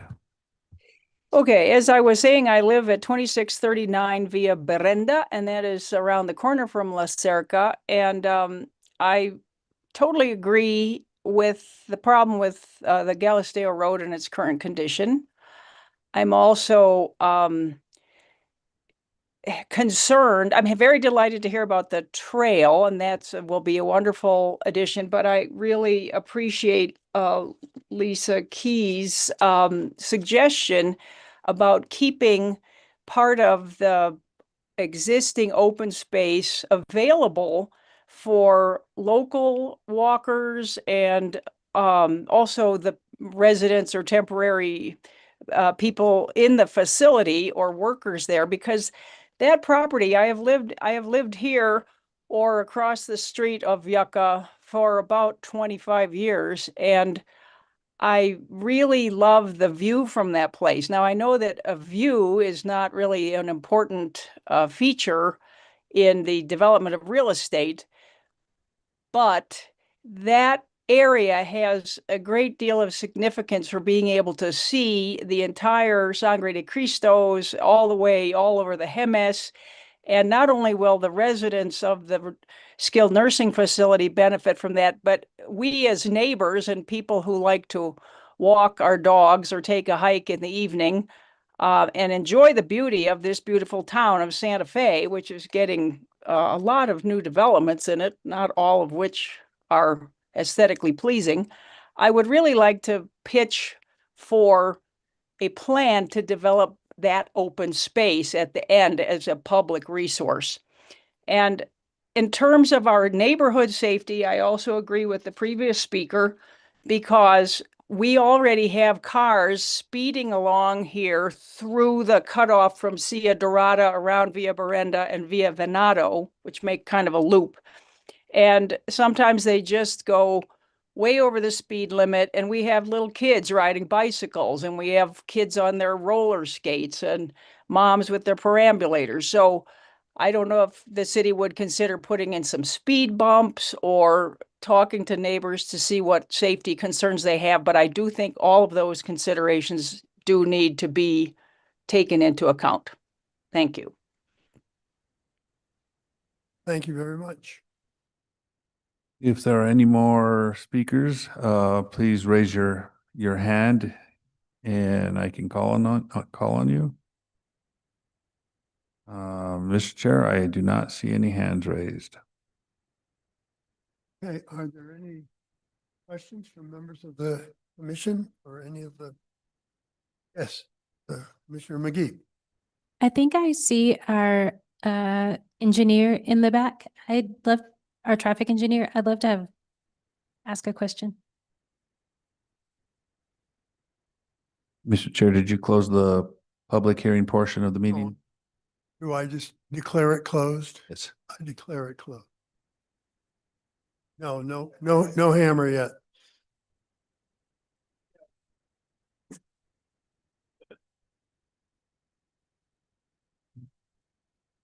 So I know that the traffic impact analysis has indicated that this project won't necessarily have an adverse impact on the area, the surrounding area. But given that that area does have an F today and will have an F in the future, I'm curious if you all have assessed the area and if there are any future plans that you can speak to that may improve that score. Mr. Chair, Commissioner McGee, am I being heard? I think as I'm listening to the neighborhood, I'd like to make them aware maybe of how processes for improvements happen in public works. Developers pay impact fees, and those go into a fund that, if they're on an impact fee capital improvement project list, they're eligible to be used for design, planning, construction, et cetera. So there's that element that addresses the impact fee growth, paying for growth. The city public works itself has a broader infrastructure capital improvement plan that is done every year. I think the new one just got approved a few city council meetings ago. And so you would, there's a political process because of the competition for limited funds and resources and needs citywide. And so I stress that's a political process of neighborhoods working through their counselors to make sure these types of concerns get funneled into a plan. I don't know if these streets are or are not. So there's the infrastructure capital improvements plan, which is a broad, I think its list is broader than what's funded. And then that gets prioritized. Let's say the top 3 to 5 projects every year go to the legislature, and some state funds come through that. But every kind of project that the city's working on is on that ICIP list, which gets updated and rotated and looked at annually through a political budgeting and funding process.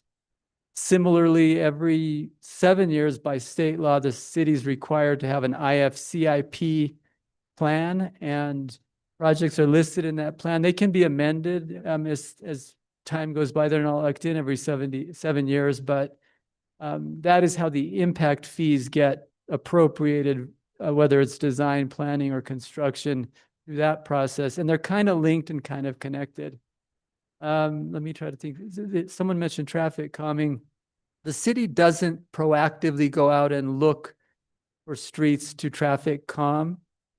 The city has a policy and a program where neighborhoods come to the city, and there's a process that everybody's subject to, and it's a proactive neighborhood-driven process for them to come to the city and meet certain criteria or whatever traffic calming tools may be used.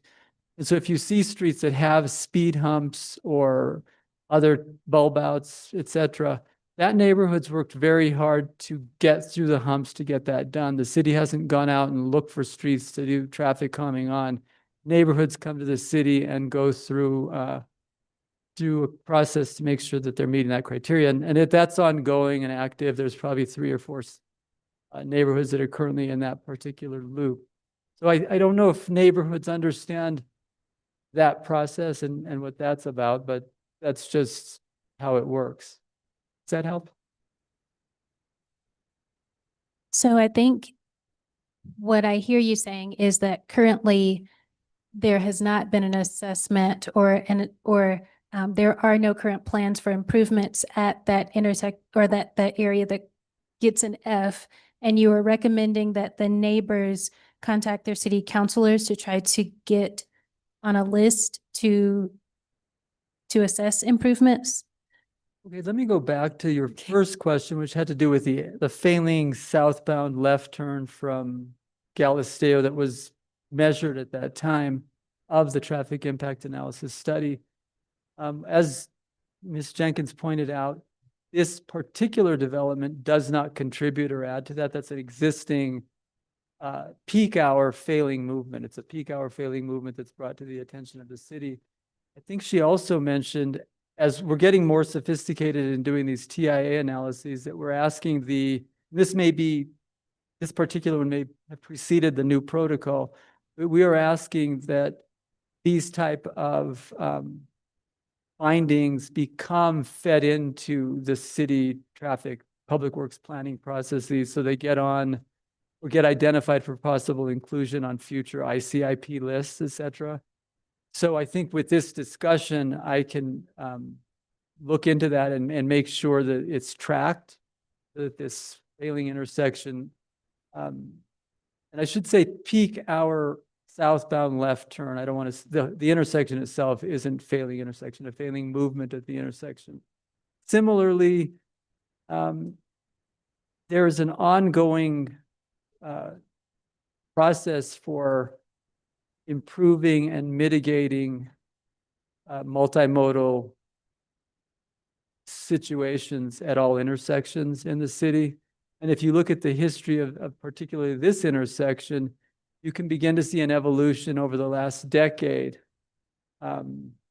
of improvements that have been made. Again, it's competition for resources, and this is going on all over the city, but this is an intersection that I think somebody pointed out, the broader databases of crashes, et cetera, that happen. Those do continue to inform the public works process, just limits of time and money, but there is awareness and goodwill towards continual improvement. And so these kinds of feedback loops with the public are extremely helpful.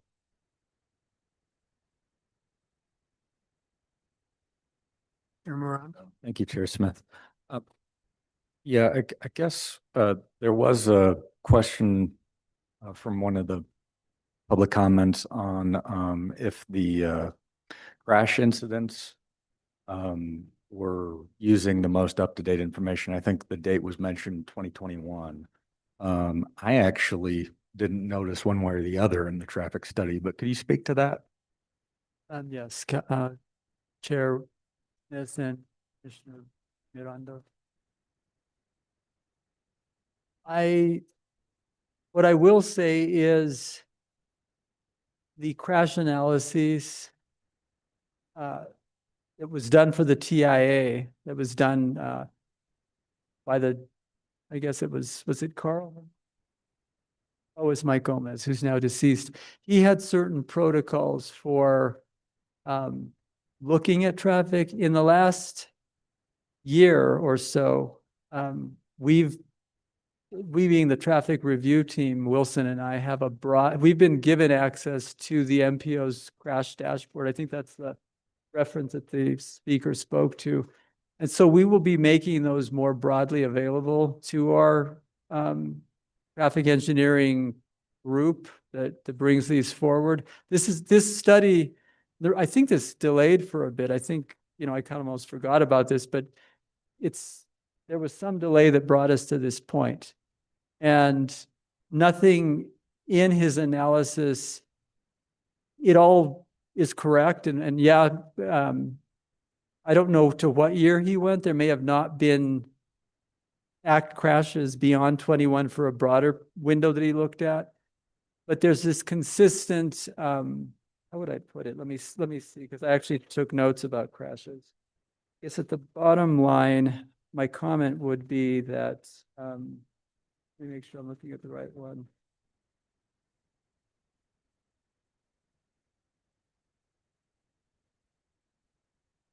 I guess the crash analysis does not change the existing deficiency conclusion that came out in his TIA. In other words, his TIA, I think at one point he even mentioned potential, kind of almost like the neighbors did, about a hawk signal, if I'm not mistaken. And so there is an identification of continued activity for multimodal improvement at the intersection, especially now that we're bringing a trail from the neighborhood to the rail trail intersection. Again, that would fall into ICIP, IFCIP, impact fee, and city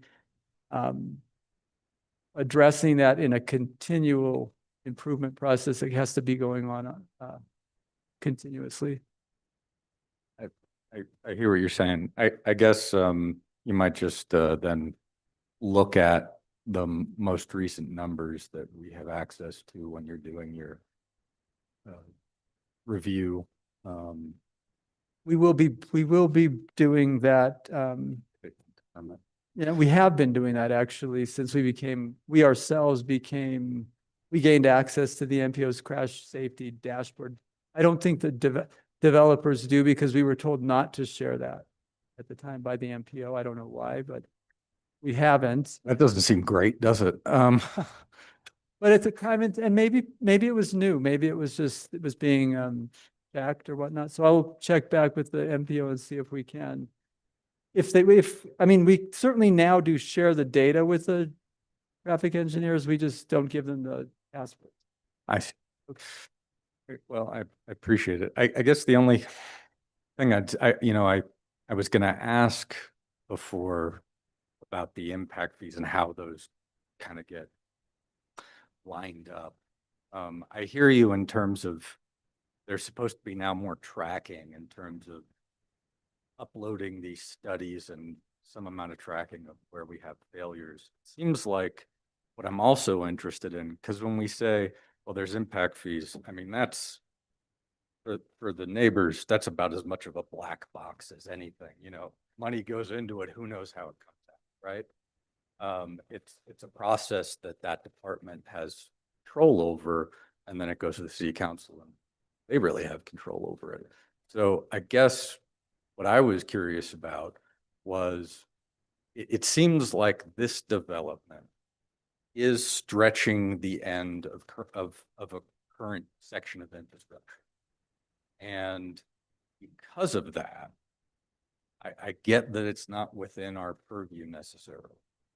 But is there some way to relay that if this is approved, we've approved something that is going to further stretch something that was stretched?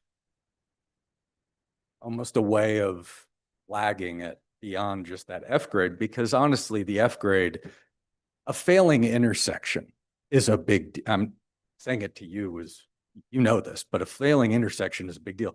Failing movement isn't necessarily a big deal. That movement in particular probably had, the way I read it, has nothing to do with this and isn't something that, but what I do see is that we're at the edge of infrastructure that has outgrown the area, potentially approving something that would make it worse. So is there some mechanism, if that does happen, if this does get approved, of kind of forwarding with that a flag to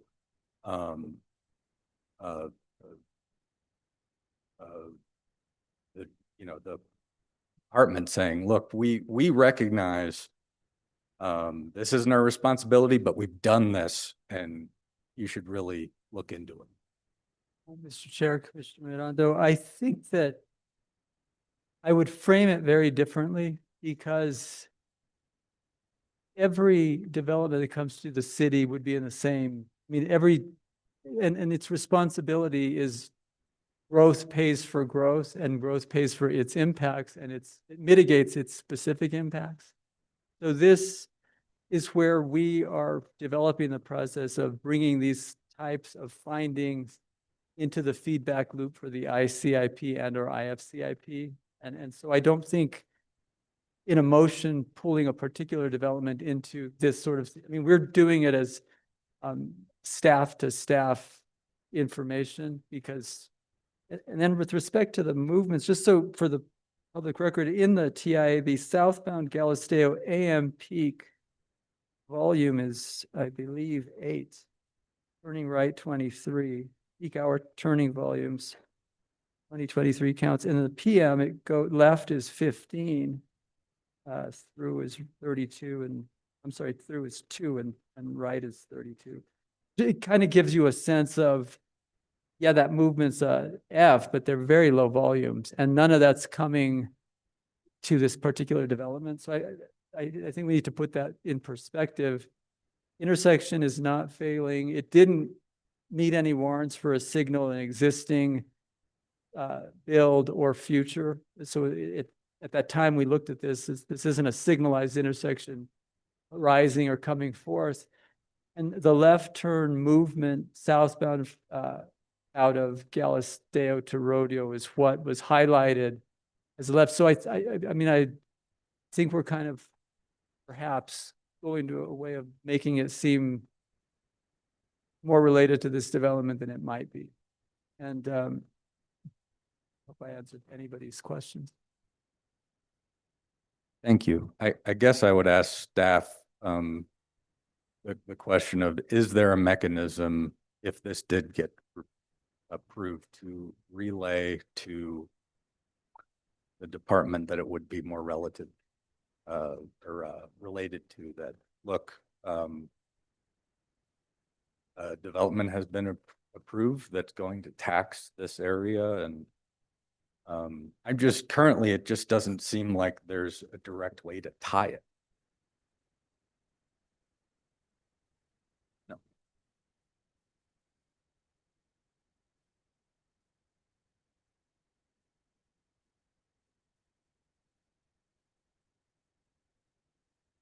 Mr. Chair, Secretary Mirando, the governing body has already established that list.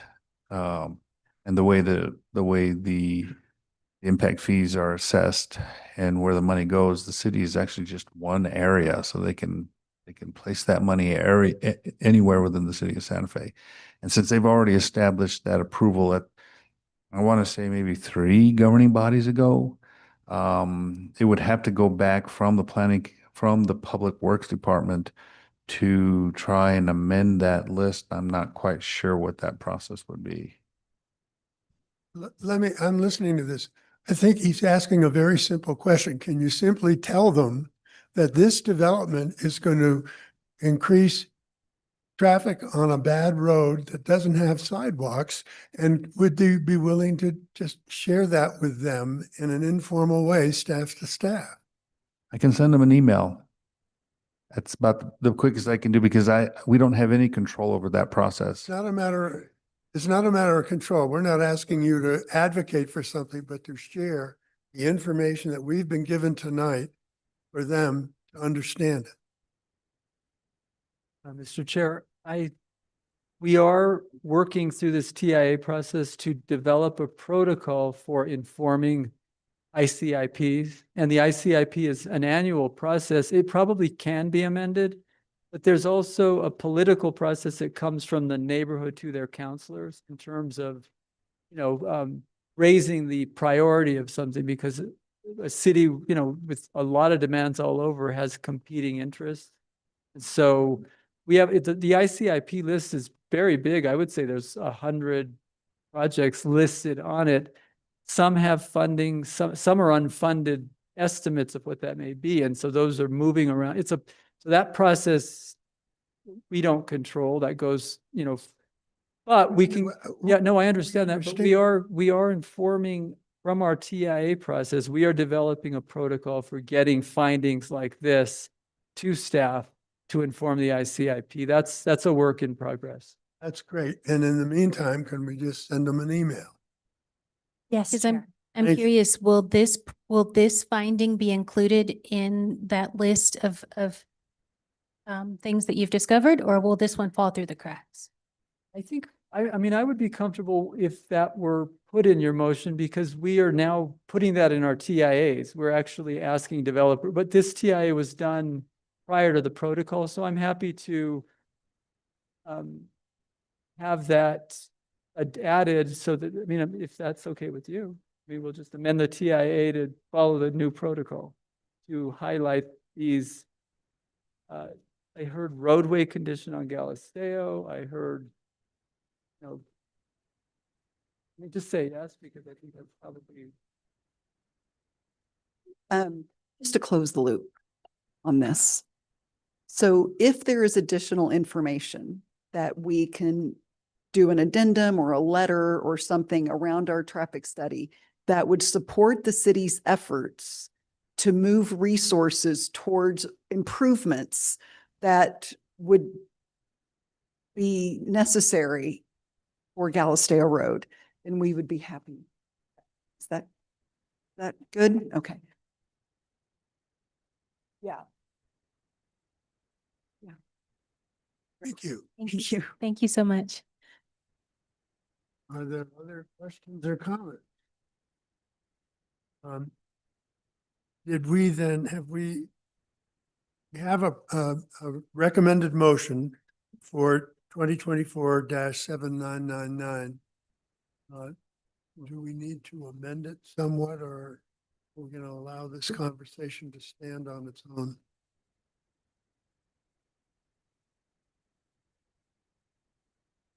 Right. We all, it's just that we also understand that right now there is not a to highlight.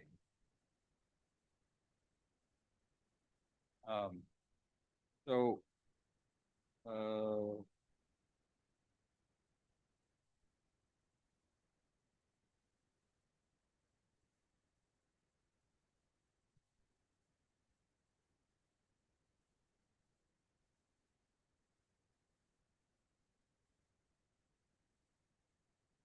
Sorry.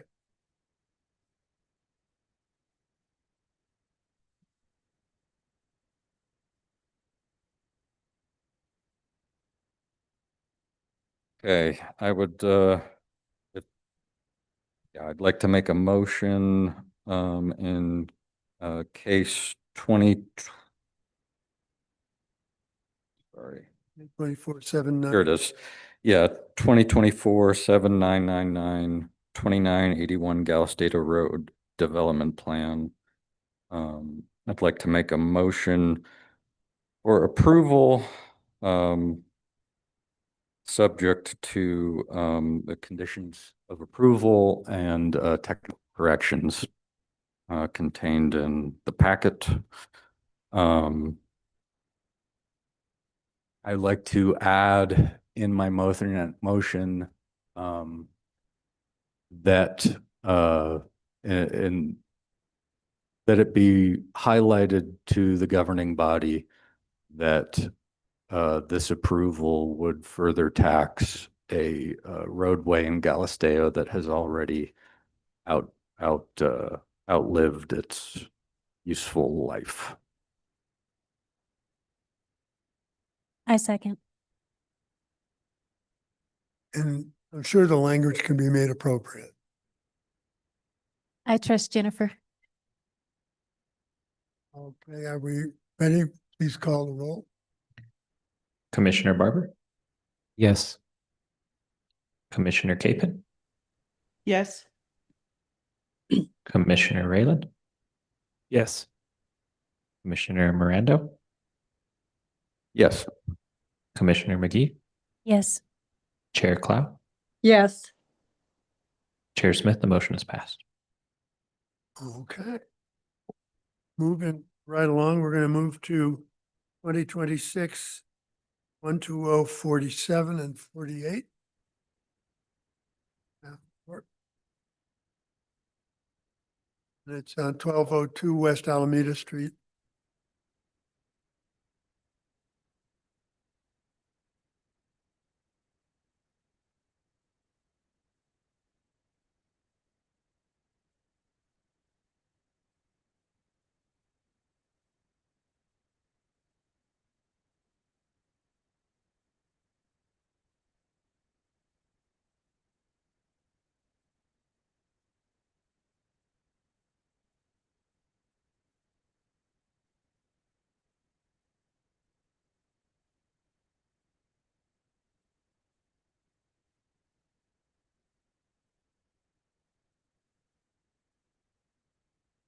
Yes.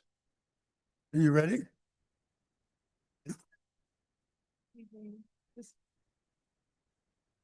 This is 2026-12047 and 2026-12048 at 1202 West Alameda Street. So the applicant is asking the Planning Commission to recommend the governing body approve a rezoning and a final development plan of the approximate 1.69 acre lot at 1202 West Alameda to establish a new PUD overlay, expanding the allowed uses to the existing PUD overlay. The property is zoned C2 PUD and is in the Rivers and Trails Archaeological Review District. The agent is Jenkins Gavin and the applicant is Boyd and Allister. So just giving a little context, here is the site in red, the Santa Fe River, Alameda, St. Francis, Alto Street, the Alto River Park, and Solana residential area, the shopping center. So this zooming in a little bit on the neighborhood map, just showing the neighborhood, the park, the river trail, shopping centers, school, and the school over here. So this is, you can see it's a mixed use and of civic, residential, commercial.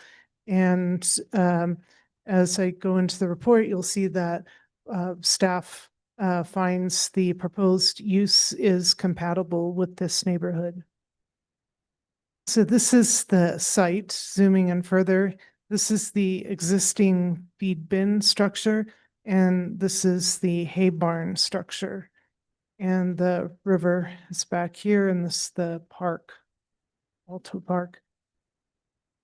So these are existing photos. This is the feed bin with the covered portal, and this is the hay barn, and both from Alameda.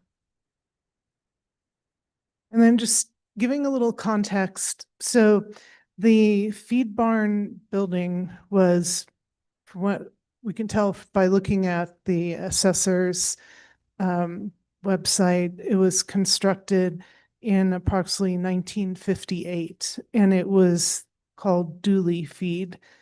And then at some point, ownership changed. And in 1999, the city council approved a rezone to rezone the property from R10 to C2 PUD. But, and then shortly after that, in 2001, the Planning Commission approved a development plan for the site. At that time, rezonings had a time limit. And so the development plan never got recorded. It expired. And then in 2006, this came up before the city council a second time, and it was approved, and as was the development plan. After that, there were no time extensions on the rezoning, and so it has stayed a C2 PUD. And then in 2023, the feed bin store closed. So this is the legal lot showing the feed bin here. And also this legal lot show is before the hay barn was constructed. So just also backing up a little bit, in 2006, the owners of the feed barn found they needed a way to sell hay and for vehicles to enter to pick up the hay. So with the hay barn, vehicles could pull in one way, could be loaded up with hay, and then pull out the other way. So the peaked roof came from that use, that needed use. So moving on, the applicant would like to do a lot split to put the feed barn on its own lot and put the hay barn on its own lot. So that is that does not need planning commission approval, but it's being processed simultaneously. So this is the zoning, and the brown is R12, the yellow is R5, and the red is C2 PUD. So this is like spot zoning, but the motive behind the zoning was that in working with the neighborhood, there was no desire to have intense commercial development there, like a gas station, a convenience store, fast food restaurant. The development should just be very low key and low impact. So it was zoned C2, but that's why the PUD was put on it, was to keep it very low key. And then the future land use map shows the blue is institutional, and that includes not only the feed bin hay barn site, but also the fire station, which is right here, and the church over here. So it seems like the proposed uses low key would fit into the future land use map. And then just moving on to traffic, so there are three entrances, exits into the site right now. So drive A, you can only enter in, turn right in or turn right out because there's a median in the road. Drive B is you can do anything in, left out, right in, right out. And drive C is similar. So the traffic impact analysis indicates that this future development will remain low impact and there's no major things regarding traffic. And in parking, there's more parking than is required for the C2. And in working with the applicant, we're asking the applicant to provide 4 EV capable spaces, 1 EV ADA van space, and then the required ADA spaces. They're also requiring 8 bike spaces and 8 e-bike spaces. And the utility plan right now, there's water and sewer that goes to the feed bin. There's an existing 15-inch sewer line in Alameda, and the applicant is proposing to connect to the feed bin sewer line for sewer for the hay barn.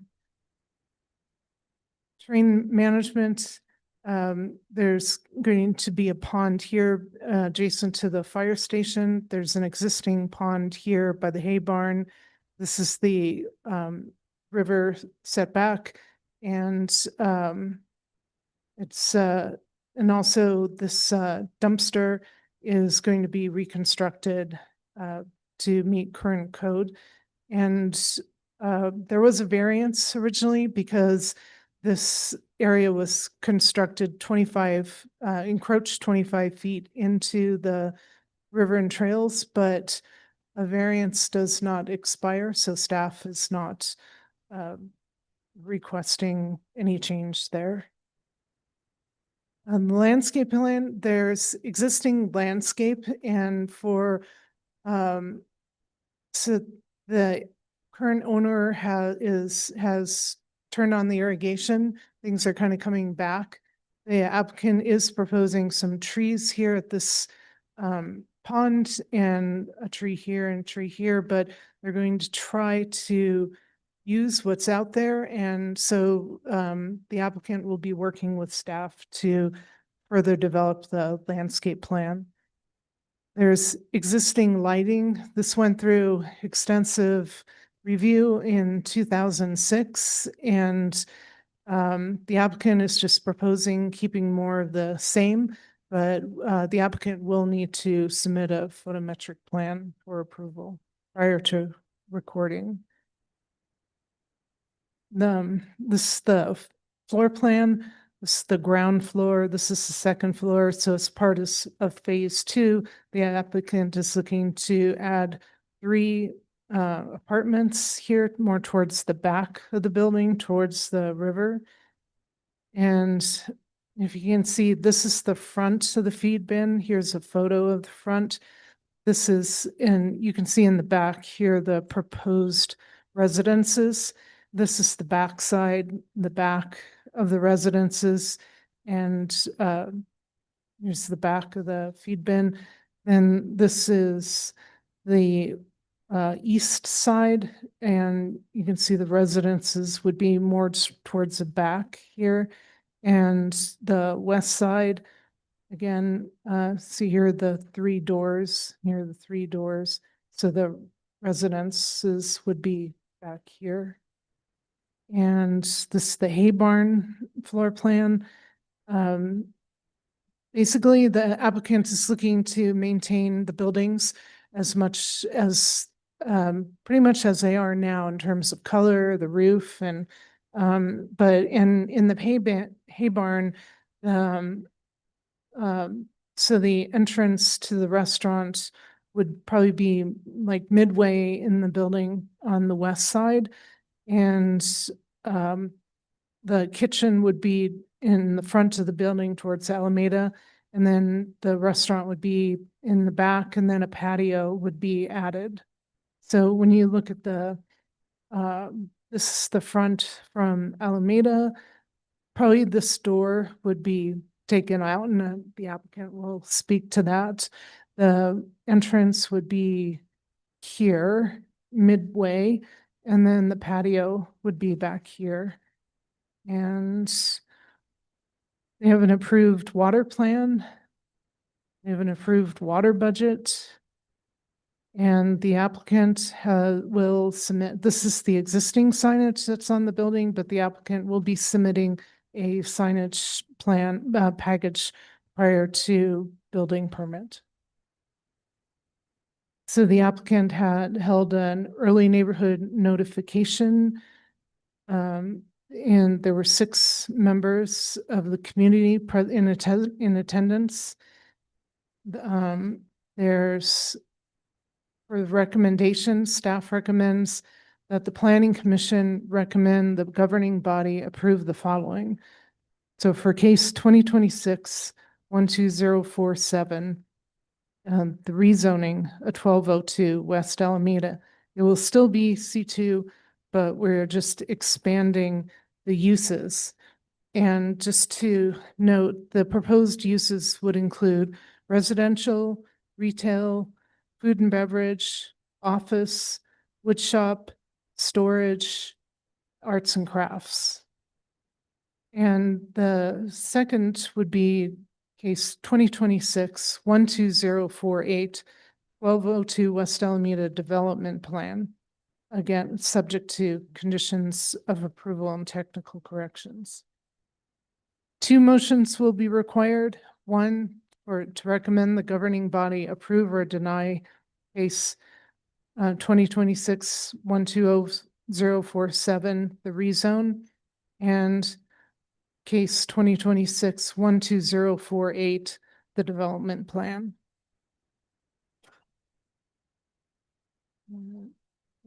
I covered everything, so thank you.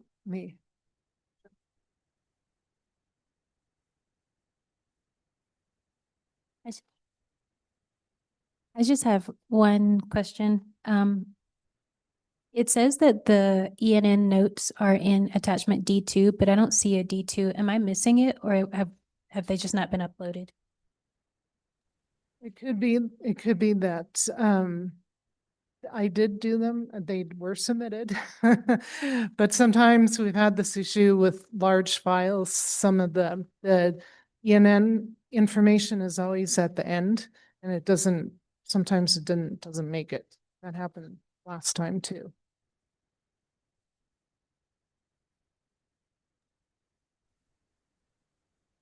Chair Smith, I had a quick question.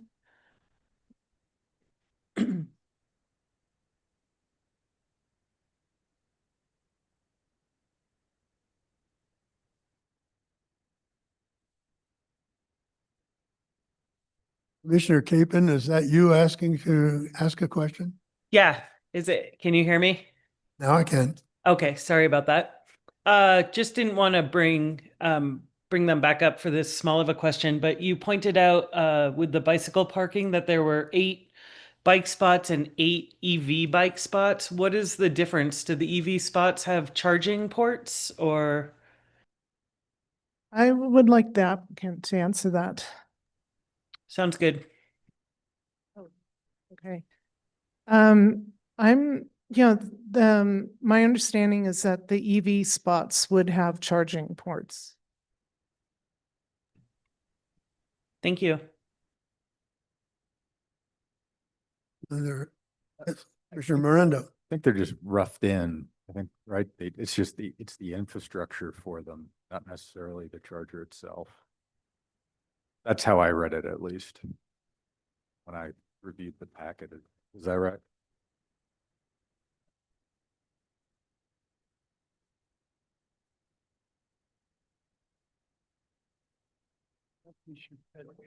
The next presentation, we'll learn a little more.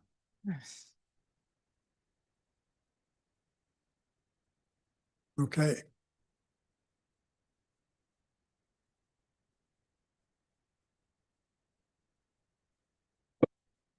Jennifer, I'd like to remind you, you're still under oath. Yes, I confirm that I am sworn. Hello again, Commissioners. I am Jennifer Jenkins with Jenkins Gavin here this evening on behalf of Boyd and Allister in request for a new PUD for the old feed bin property. Claudia was very thorough, so I will be brief, but there are just a few things that I wanted to touch on.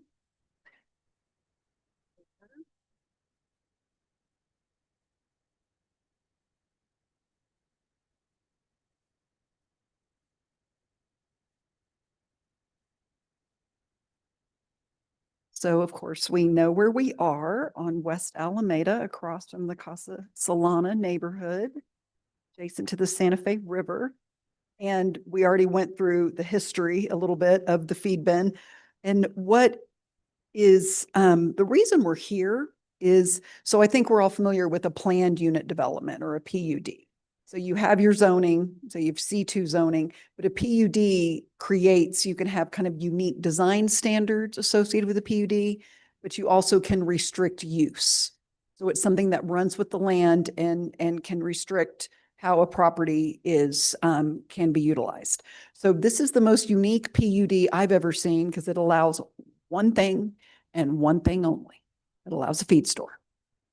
So that is crazy restrictive. So my client is pursuing this property. He is not in the feed business. So we are looking at this is a really cool opportunity to redevelop this property, which is sitting vacant and fallow right now, and to bring some vibrancy to the property and to bring some services to the neighborhood. And this is the type of infill redevelopment that is so great because we're not stretching at our edges in our community. We are developing existing facilities and repurposing them. So, so this is the property, and we've all driven by it many, many times. We have the feed bin, and then there's the hay barn. And so the plan is that that the ground floor of the feed bin will be primarily be a wood shop, like a woodworking enterprise, making furniture primarily. And it's really great because there's a little loading dock, so bringing materials in and out or furniture moving out of the building. So there's a lot of existing improvements here that support this type of endeavor. And, you know, obviously there'll be some storage space. So as you complete the furniture, you store the furniture over here and then they come and get the furniture and, you know, that type of thing.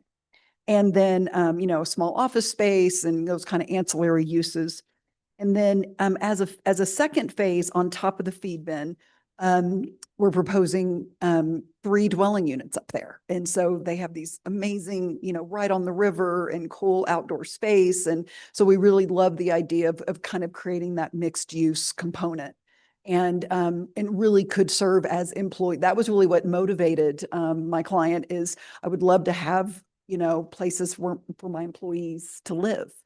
And so, so that's going to be a second phase. And then the hay barn is going to be converted into a sit-down restaurant, neighborhood restaurant. So that's kind of cool. And it's such a cool space on the inside with kind of that vaulted kind of barn feel. So I think it's gonna turn out really cool. So here's the site plan. And these are the permissible uses that we touched on. And I think it's important to recognize, like I said, we're proposing a sit-down restaurant. We're not proposing a drive-through. And although a drive-through is permissible in the C2 zoning district, it does require a conditional use permit. So if 20 years from now, somebody wanted to have, there was a different restaurant there and they wanted to incorporate a drive-through into their business model, they would have to go through a public process, early neighborhood notification, public hearing before the Board of Adjustment in order and traffic studies and all the stuff you got to do. And that would have to be a conditional use permit would have to be approved if that was desired by someone in the future. So we are compliant with all of the relevant design standards, whether it be open space, lot coverage, parking. And so we are good on all fronts. And then these are just the photos of the of the existing structures. And then, and Claudia showed this, you can see the dwelling units on top. So we're really trying to architecturally stay consistent with how that existing feed bin has that sort of that territorial sort of vernacular, and continuing that with the upper floor. We top out here at just a little over 30 feet for that second story. So the maximum permissible height in C2 is 45 feet. We're not anywhere close to that. So it's really just accommodating that second story. And of course, we did a traffic study, and we studied quite a few intersections along the West Alameda corridor. So starting at the west, we did the intersection at Alameda and Camino Alegre, and then we did several of the neighborhood streets accessing Casa Solana, Sycamoro, Cedar, Pine, and Spruce, and Solana Drive. And then, of course, we analyzed our proposed access, the 3 access drives serving the property. So we have fantastic levels of service all across the board, A, Bs, and Cs across the board. It all works very, very well. And I can come back to any of these slides if you guys have, particular questions. So something in recent weeks has come up, and so I'm just going to throw it out there and happy to discuss further. So the Hay Barn building is about 3,000 square feet. It's kind of a big restaurant.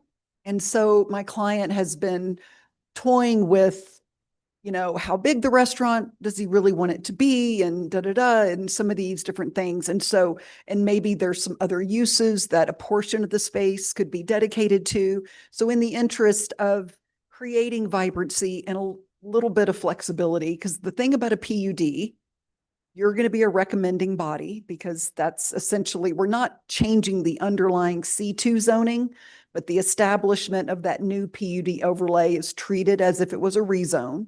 So we have to go to the governing body. So in the future, any little tweak or any little change, we're back before the governing body. So it can be somewhat burdensome over time as properties evolve and ownership changes and different things. So what we would like to request your consideration of is just adding one more use to our permissible use list, and that would be service establishments. And so these are kind of general, these types of just personal services. And because that could give us a little flexibility in how the design for the restaurant really shakes out. And it's going to be a little bit smaller, a little more intimate. And again, giving us an opportunity to repurpose for maybe some other uses. So if the commission's comfortable with that, maybe that could be added to a motion, and then we would take that to the governing body for their consideration. So with that, I would be happy to stand for any questions. I have a question, Commissioner Smith.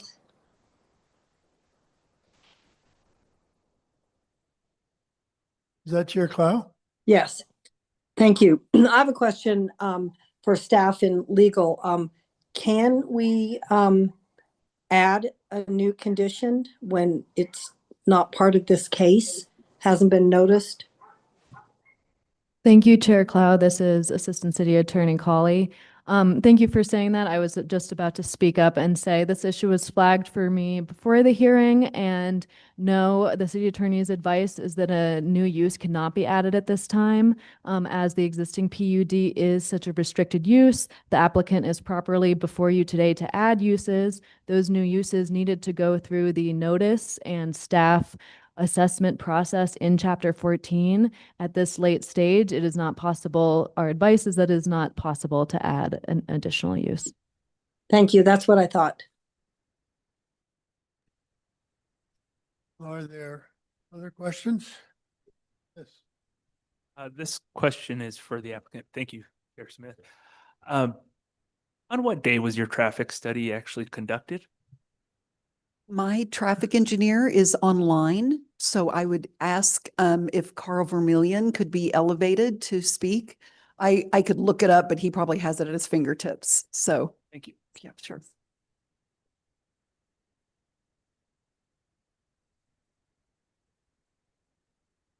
Carl Vermillion. There he is. Carl, Hello, can you all hear me? Please state your name and address for the record so I can swear you in. Yeah, my name is Carl Vermillion. My address is 10554 Coyote Canyon Place, Northwest in Albuquerque, New Mexico, 87114. Do you solemnly declare and affirm that the testimony you have in reference to this item shall be the truth and nothing but the truth, and do so under the penalties of perjury? Yes. Please proceed. Carl, the Yeah. question is what day was the traffic study actually conducted for this project? Yeah, so the existing traffic counts that were collected along Alameda were done in January of 2025. So we just wrapped up the final study just in April of this year. Okay, and to your assessment as a traffic engineer, do you feel like that's an accurate representation of Alameda in the month of January? Yeah, so that was one of the things we looked at, thinking about what month we collected those dates. There was an assessment on kind of the peak time of Santa Fe, if you would. So we actually took some adjustments to those counts to kind of aggregate it more towards the busier season. Not necessarily the busiest season, because we don't want to be analyzing the worst case, but right there in the middle between the two. So you feel that January is an accurate representation of the traffic on Alameda. I would debate that with you.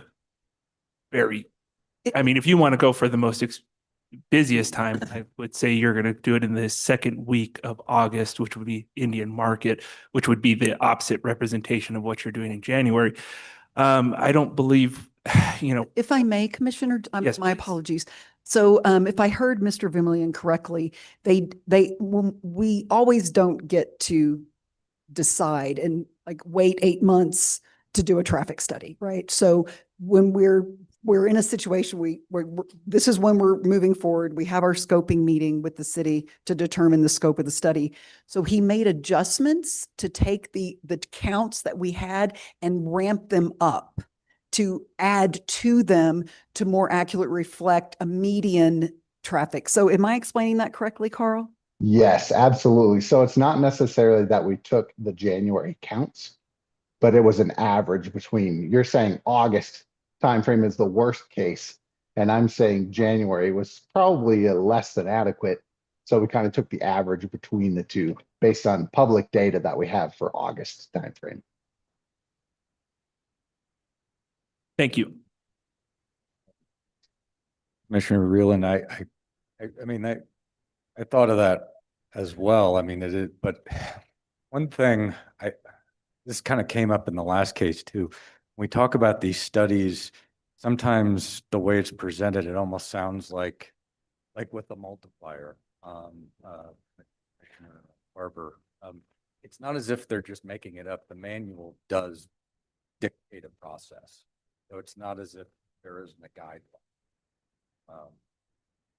Yeah, I only know because a couple of times I've had to muddle through it myself.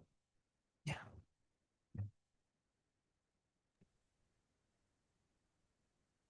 I have a question. Any other questions? Yeah, Commissioner I- Capon? Yes, hi. Ms. Jenkins, the the part where this is such a restrictive permit and there's a church right next to where they're putting in the restaurant, has the applicant explored whether or not they'll be allowed to have a liquor license for this restaurant? Not as of yet, Commissioner Capon and commissioners. So that we have a fairly robust process we're in the midst of right now. But that, once we have secured approval, then that process we would explore. I gotcha. It seems like a pretty big risk to take with how restrictive this is. And I understand you were asking for that to be expanded, but to think about, making that into a restaurant without knowing whether or not, or I'm assuming the restaurant would want to have a liquor license, that would be allowed, and then what the backup plan would be. It's just was on my radar. Yes, I am not aware of a backup plan, but again, we have a collection of uses that, like I said, that go from the food and beverage space into the residential and office and, you know, arts and crafts type of uses.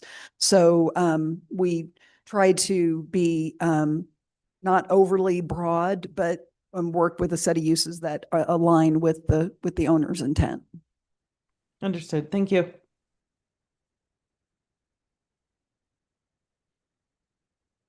This question is for staff.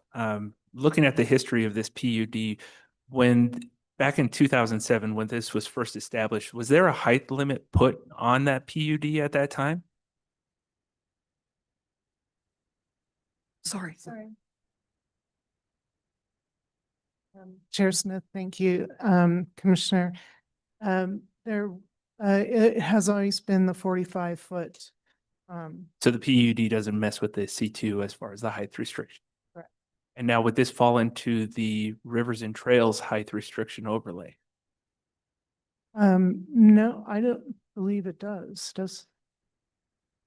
Give me a moment to check the overlay and I'll tell you. Thank you very much. A question that may be connected to this. The developer said earlier that with the other issue about the drive-through, that there was a condition, would have to come back and be reapplied. Would that be the same for a third floor if it is 45 feet? And if in 5 years somebody wanted to add a third floor, would they have to come back for a rehearing? And change a new proposal? Chair, according to the development plan or the PUD, the height is regulated by the C2 zoning district. So the maximum height would be 45 feet. And if you could accommodate a third floor in that height, then they would be allowed to add. Without an additional hearing or, That is correct. and we don't have any say over the construction of the PUD. Chair, certainly, if it is the pleasure of the commission, there can be a height limit imposed.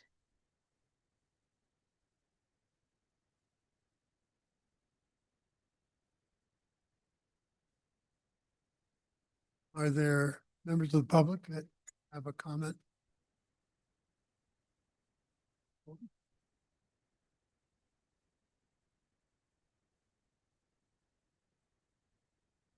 Hello.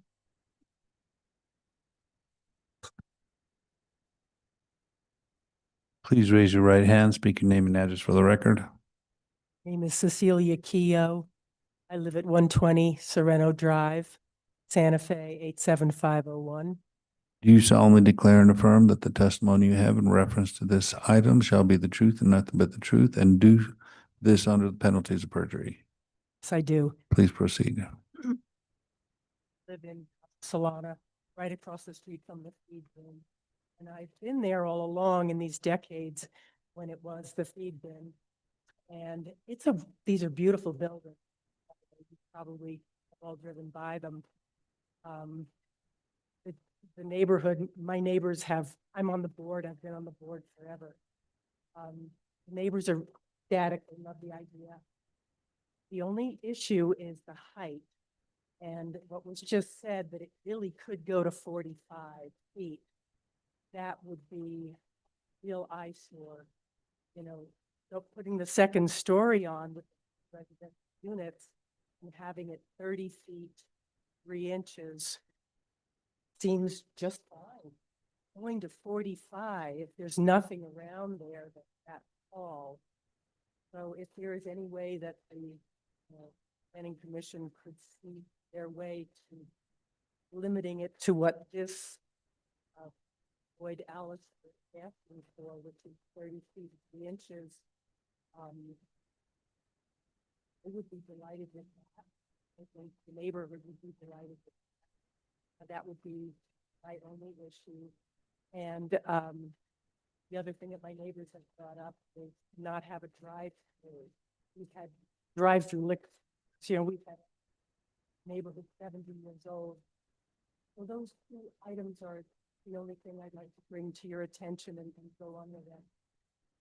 If there's any way to limit that to currently being closed for that east building, within the actual building, I'd like to be on the request that. please. Thank you. Chair, Yes, sir. just so that everybody knows, this is not within the River Corridor District.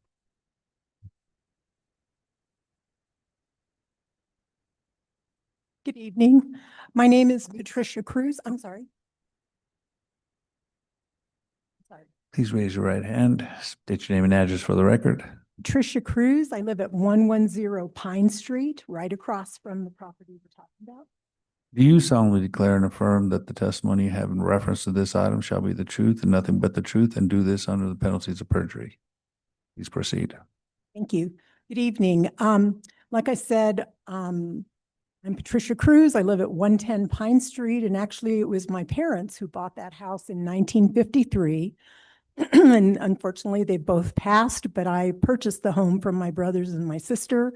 Now I live there, and it's a wonderful, wonderful home. And my main concern, I love the idea. I totally support that we're going to do something with that property because we've seen it for how many years that nothing's being done. So that's not the issue. But talking about the traffic, I'm concerned, and I hope there would never be a traffic light in that area because my street is right across from it. And so, you know, if it's a really good restaurant, we are definitely going to get more traffic there. And at some point, if they put in a traffic light, that would just, it would take away from everything in our neighborhood. So I hate to see that happen. The other thing is I have talked to several neighbors, and I'll just tell you they are very much in favor of seeing a restaurant go in there. We don't want to dictate what kind, but we hope it's a nice, friendly restaurant that we can walk to right across the street. So everything else sounds very good. I agree about the height because we can see the river. And I walk there all the time, so I hate to see something so tall. So that would be my other concern, but definitely no traffic light. That would be my main concern. Thank you. Thank you.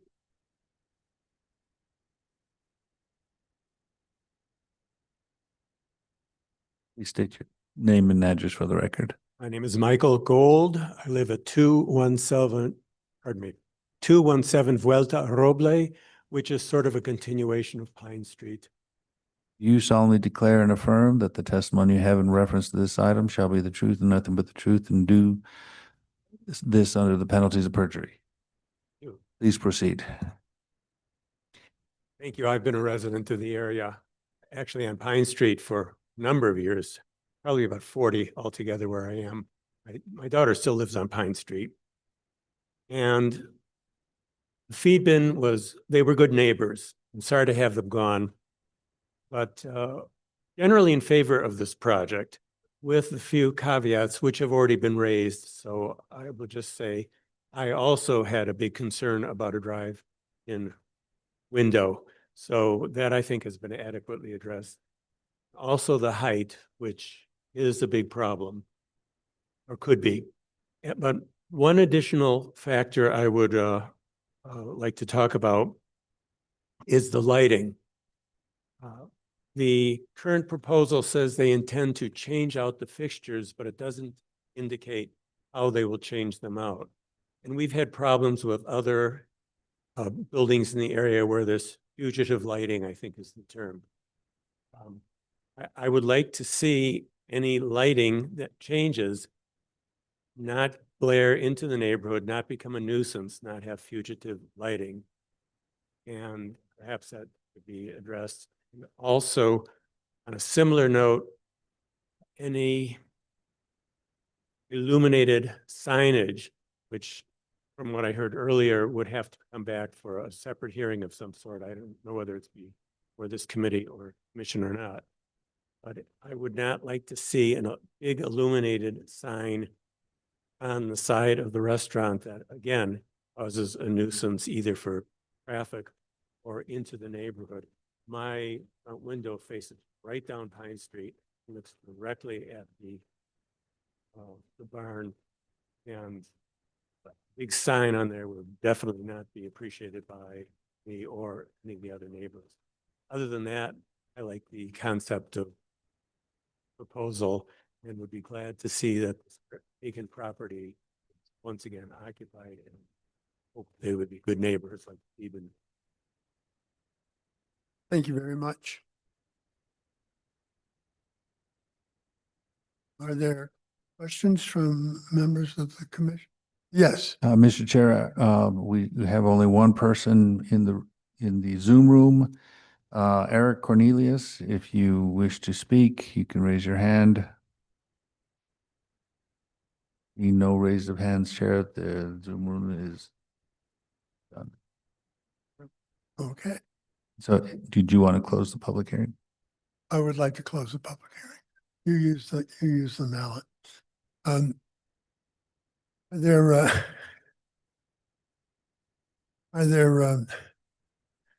are there questions of either the developer or the staff? Yes, sir. Thank you, Chair Smith. I have questions for the applicant. Hi. Two questions were brought up, the lighting and also the traffic signal there. I saw you nodding your head during those comments. Can you speak to those two things? Sure, I'd be happy to, Commissioner Barber and commissioners. So traffic signal.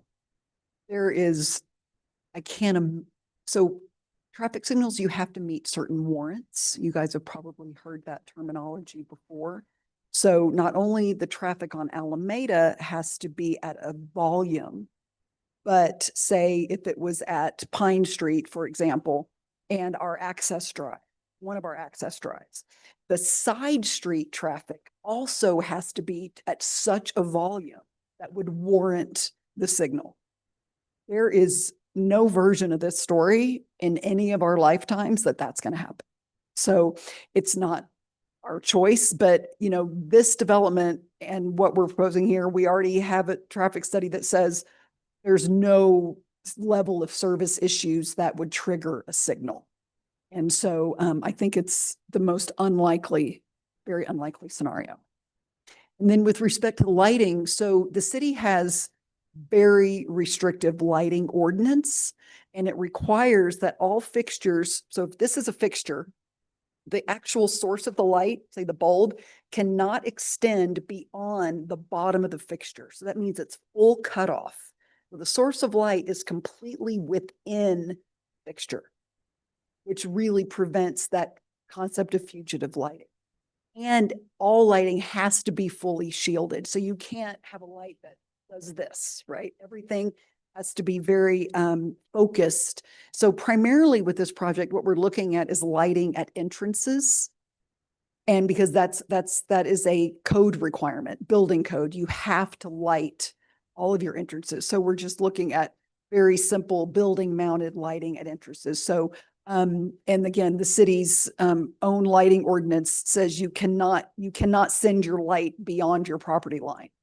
And so with our building permit, we'd be doing a photometric analysis that would demonstrate compliance with the city's ordinance. And so I wouldn't expect there to be a significant change in the level of lighting than what people have experienced historically there.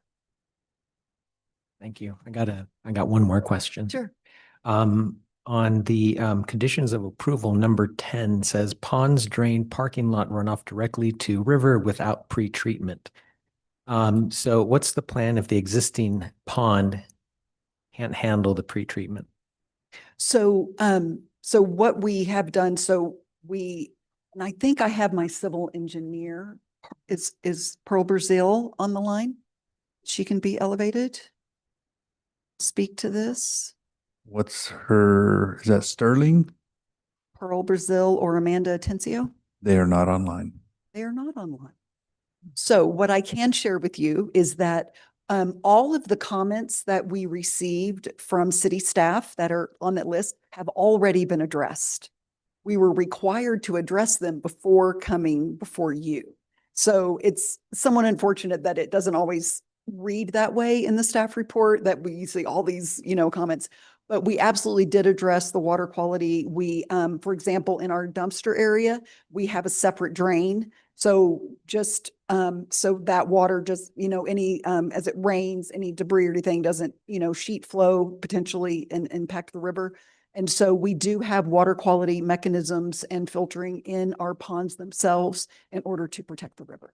And all those plans were submitted to staff, already. Thank you.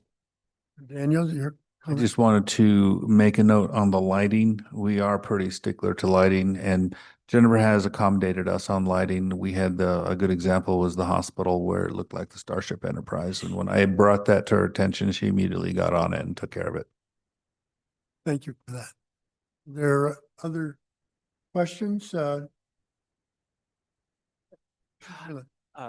This is for staff. So you, based upon your comment earlier, we can request a height restriction to be placed on this development plan.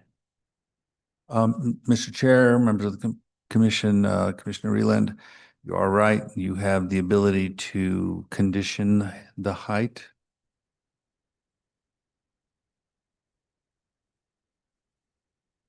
I would turn to our architect on it. And I have a question for the applicant. So we didn't present anything about a third floor, but is there anything in the owner's, a twinkle in the owner's mind, or? Not today, but again, nobody can, completely predict the future. And even the second floor currently is, it's a second phase. The goal is to get everything operational in the existing structures. And, do you want?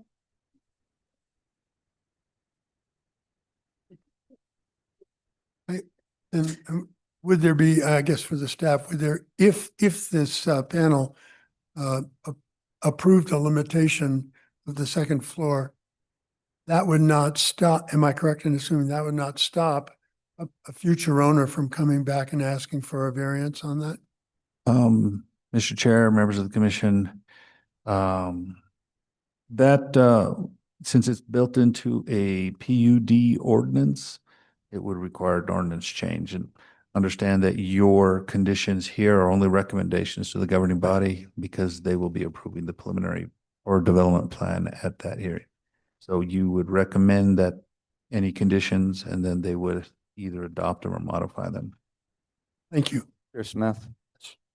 Guess I do think, it's interesting because I think staff had said this in the presentation. It is a postage stamp zoning, right? It's kind of hanging out there, right? And it is, both structures are kind of contained. So they're massing at 3 stories could be a little goofy. We're not seeing anything about it. So I guess I would be interested, could we propose a condition that essentially says a third floor needs to come back to us?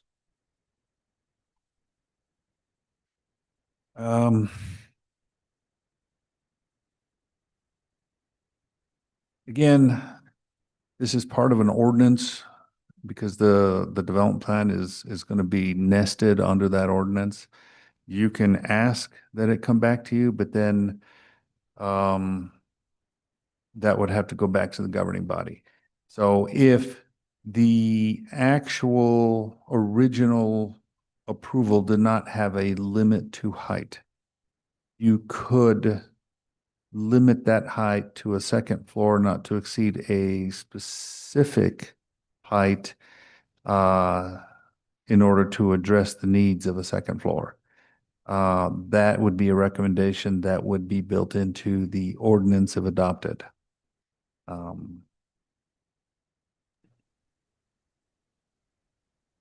Chair Smith? Yes. Hi.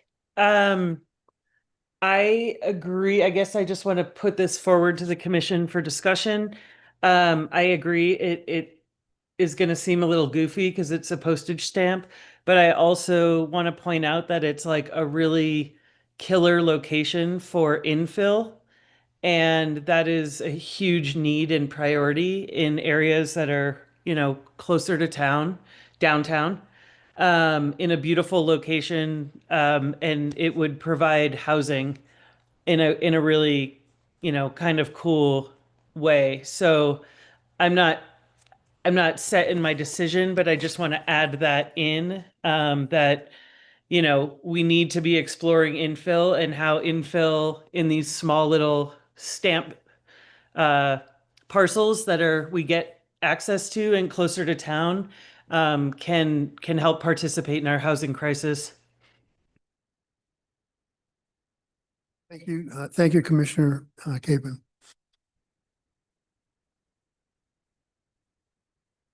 Yes, I would just illustrate to staff that, or at least this commissioner, I'm having a hard time, probably in part because the current code doesn't really have any form-based standards in this regards. Be an illustration how overall form-based standards would assist like this. I'm talking about stepping back and certain ideas of that. That being said, I guess even if we did make no changes at third floors, assumingly what they'd be dealing with is the point system or whatever replaces it. Chair, Commissioner Miranda, that is correct. Right now would be the point system, but as you know, we're updating our code, so it may be something different in the future when phase 2.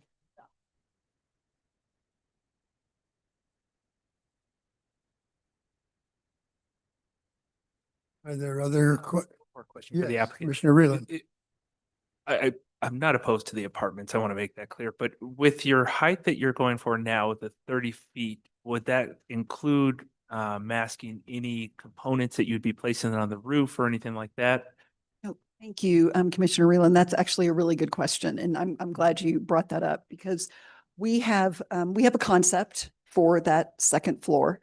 I do not have a full set of construction plans that go into the mechanical and all those elements. So, we're showing 30 feet 3 inches to the parapet, right now. And so we would, if it is the pleasure of the commission to potentially, this property is restricted enough, so we're not interested in layering on more restrictions. We're really interested in creating something that can evolve over time without constantly, going back through this very significant process. But we would look for a little bit of flexibility just because we haven't, I have a floor plan and I have elevations, but I don't have a full set of construction documents on this.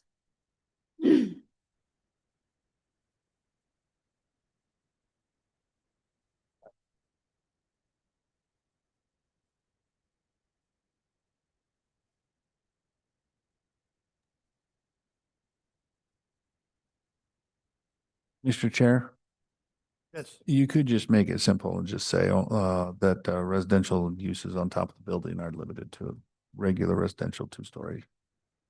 We do measure to the roof deck, so that would allow a 4-foot parapet to cover any anomalies or any rooftop amenities. Chair, if I might add, this is a unique circumstance because it's an addition to a taller 1-story structure. And so that's why, I anticipate the reason for the over 30-foot height in this particular case.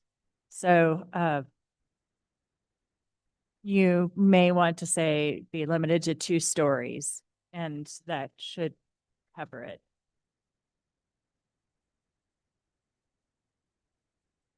Your motion.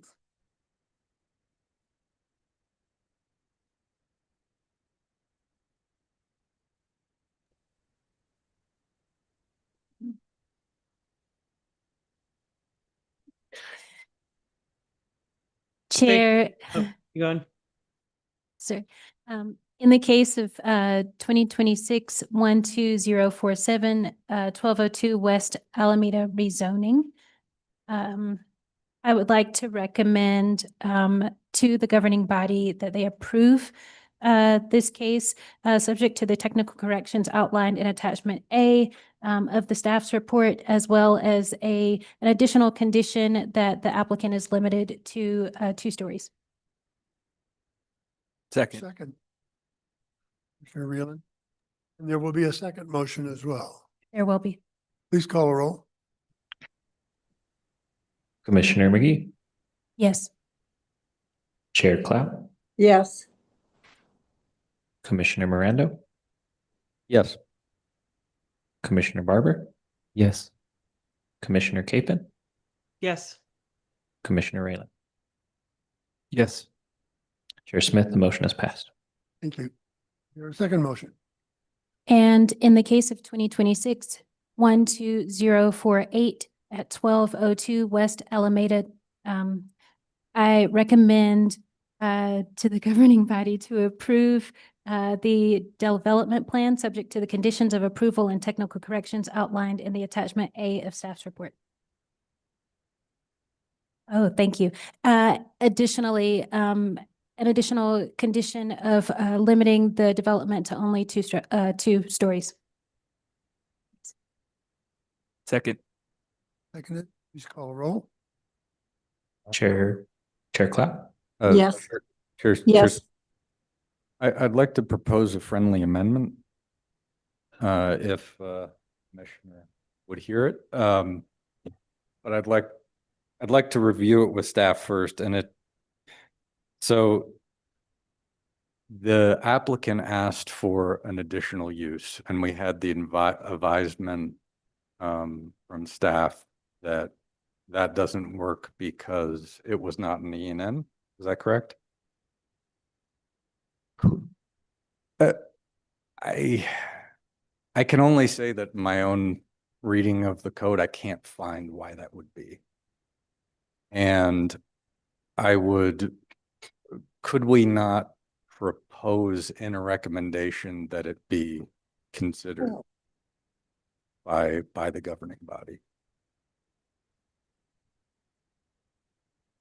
Commissioner Miranda, through the chair, because this use is not substantially similar to one of the proposed uses, the city attorney's office's advice would be that it's not an appropriate amendment because the public was not put on notice that this would be considered, as opposed to typical amendments that are very similar to what the commission is already proposing. The public knows the general subject matter that will be considered because this is a different area of use that covers many different types of use within that personal services area.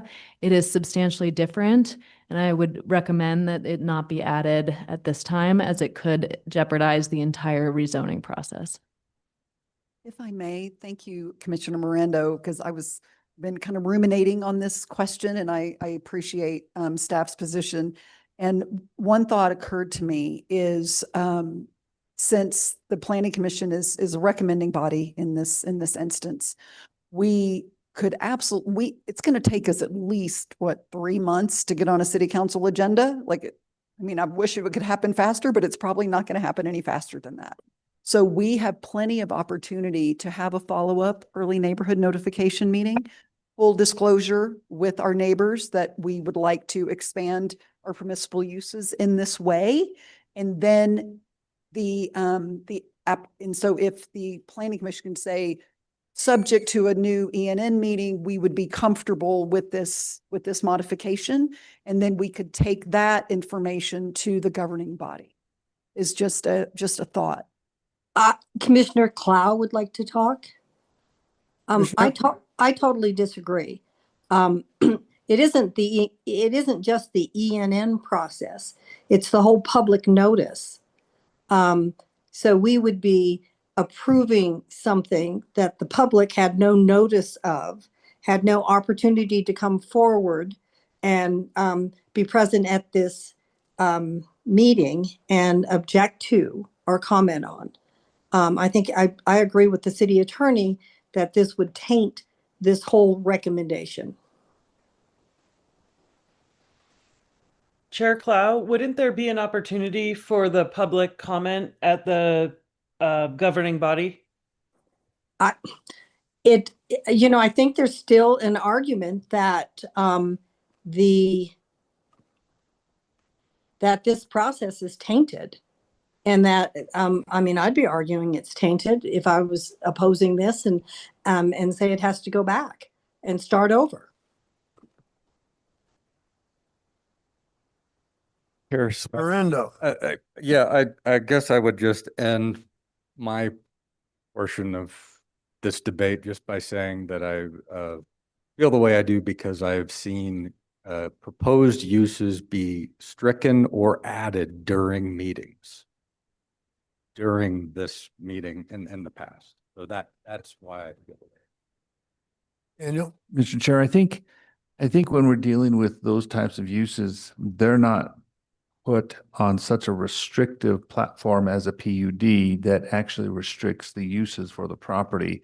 It actually changes that dynamic in favor of its new matrix. And because it is listed within that restrictive platform, it's not like the rest that you can add and delete at a public hearing because you didn't have to deal with that restriction in the first place. It's just all the uses in the C2 that come to the table that you can discuss. Here, they're coming to the table with one particular use for a C2 district, and they're expanding it to 3, and at the podium, they're asking for one more, but they didn't notice for it. So it's different. And this is Commissioner Clow again. I suggest that we follow our attorney's advice.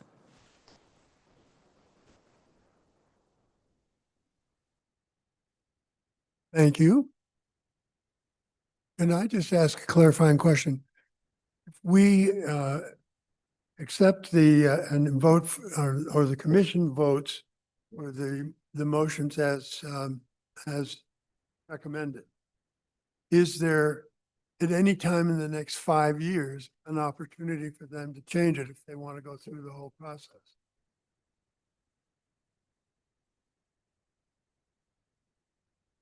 That would be a yes if they want to go through the process, whatever that process is under the new code. Right. So I didn't actually make any friendly amendment, but I will not. And can we continue as the motion stands? Motions were made and seconded. And this is the second motion been made and seconded. Please call the roll. Chair Clow, Yes. Commissioner McGee, Yes. Commissioner Miranda, Yes. Commissioner Rayland, Yes. Commissioner Capen, Yes. Commissioner Barber, Yes. Chair Smith, the motion is passed.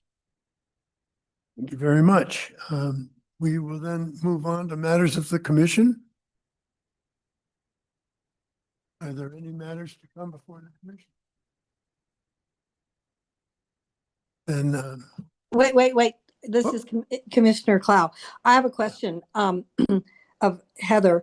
Do we have a meeting tomorrow? It's on my calendar for the phase 2 of the code. I haven't received anything, any agenda or anything, but it was, I think, one of the meetings that got set early on. Chair Clow, I don't see anything on my calendar and I don't remember Joel Cruz Haber mentioned anything about it. So let me confirm with Mr. Cruz Haber in the morning, but I don't believe that there's a meeting tomorrow. Okay, thank you. Yeah, the only thing I got from him was a proposal of August 14th from 12:30 to 2:30. It came in today at 4:35 p.m. Oh, okay. does that work for you, Commissioner Clow? I think so. Okay, good. Then hearing no other business to come before the commission, I will Turn it in. My favorite part.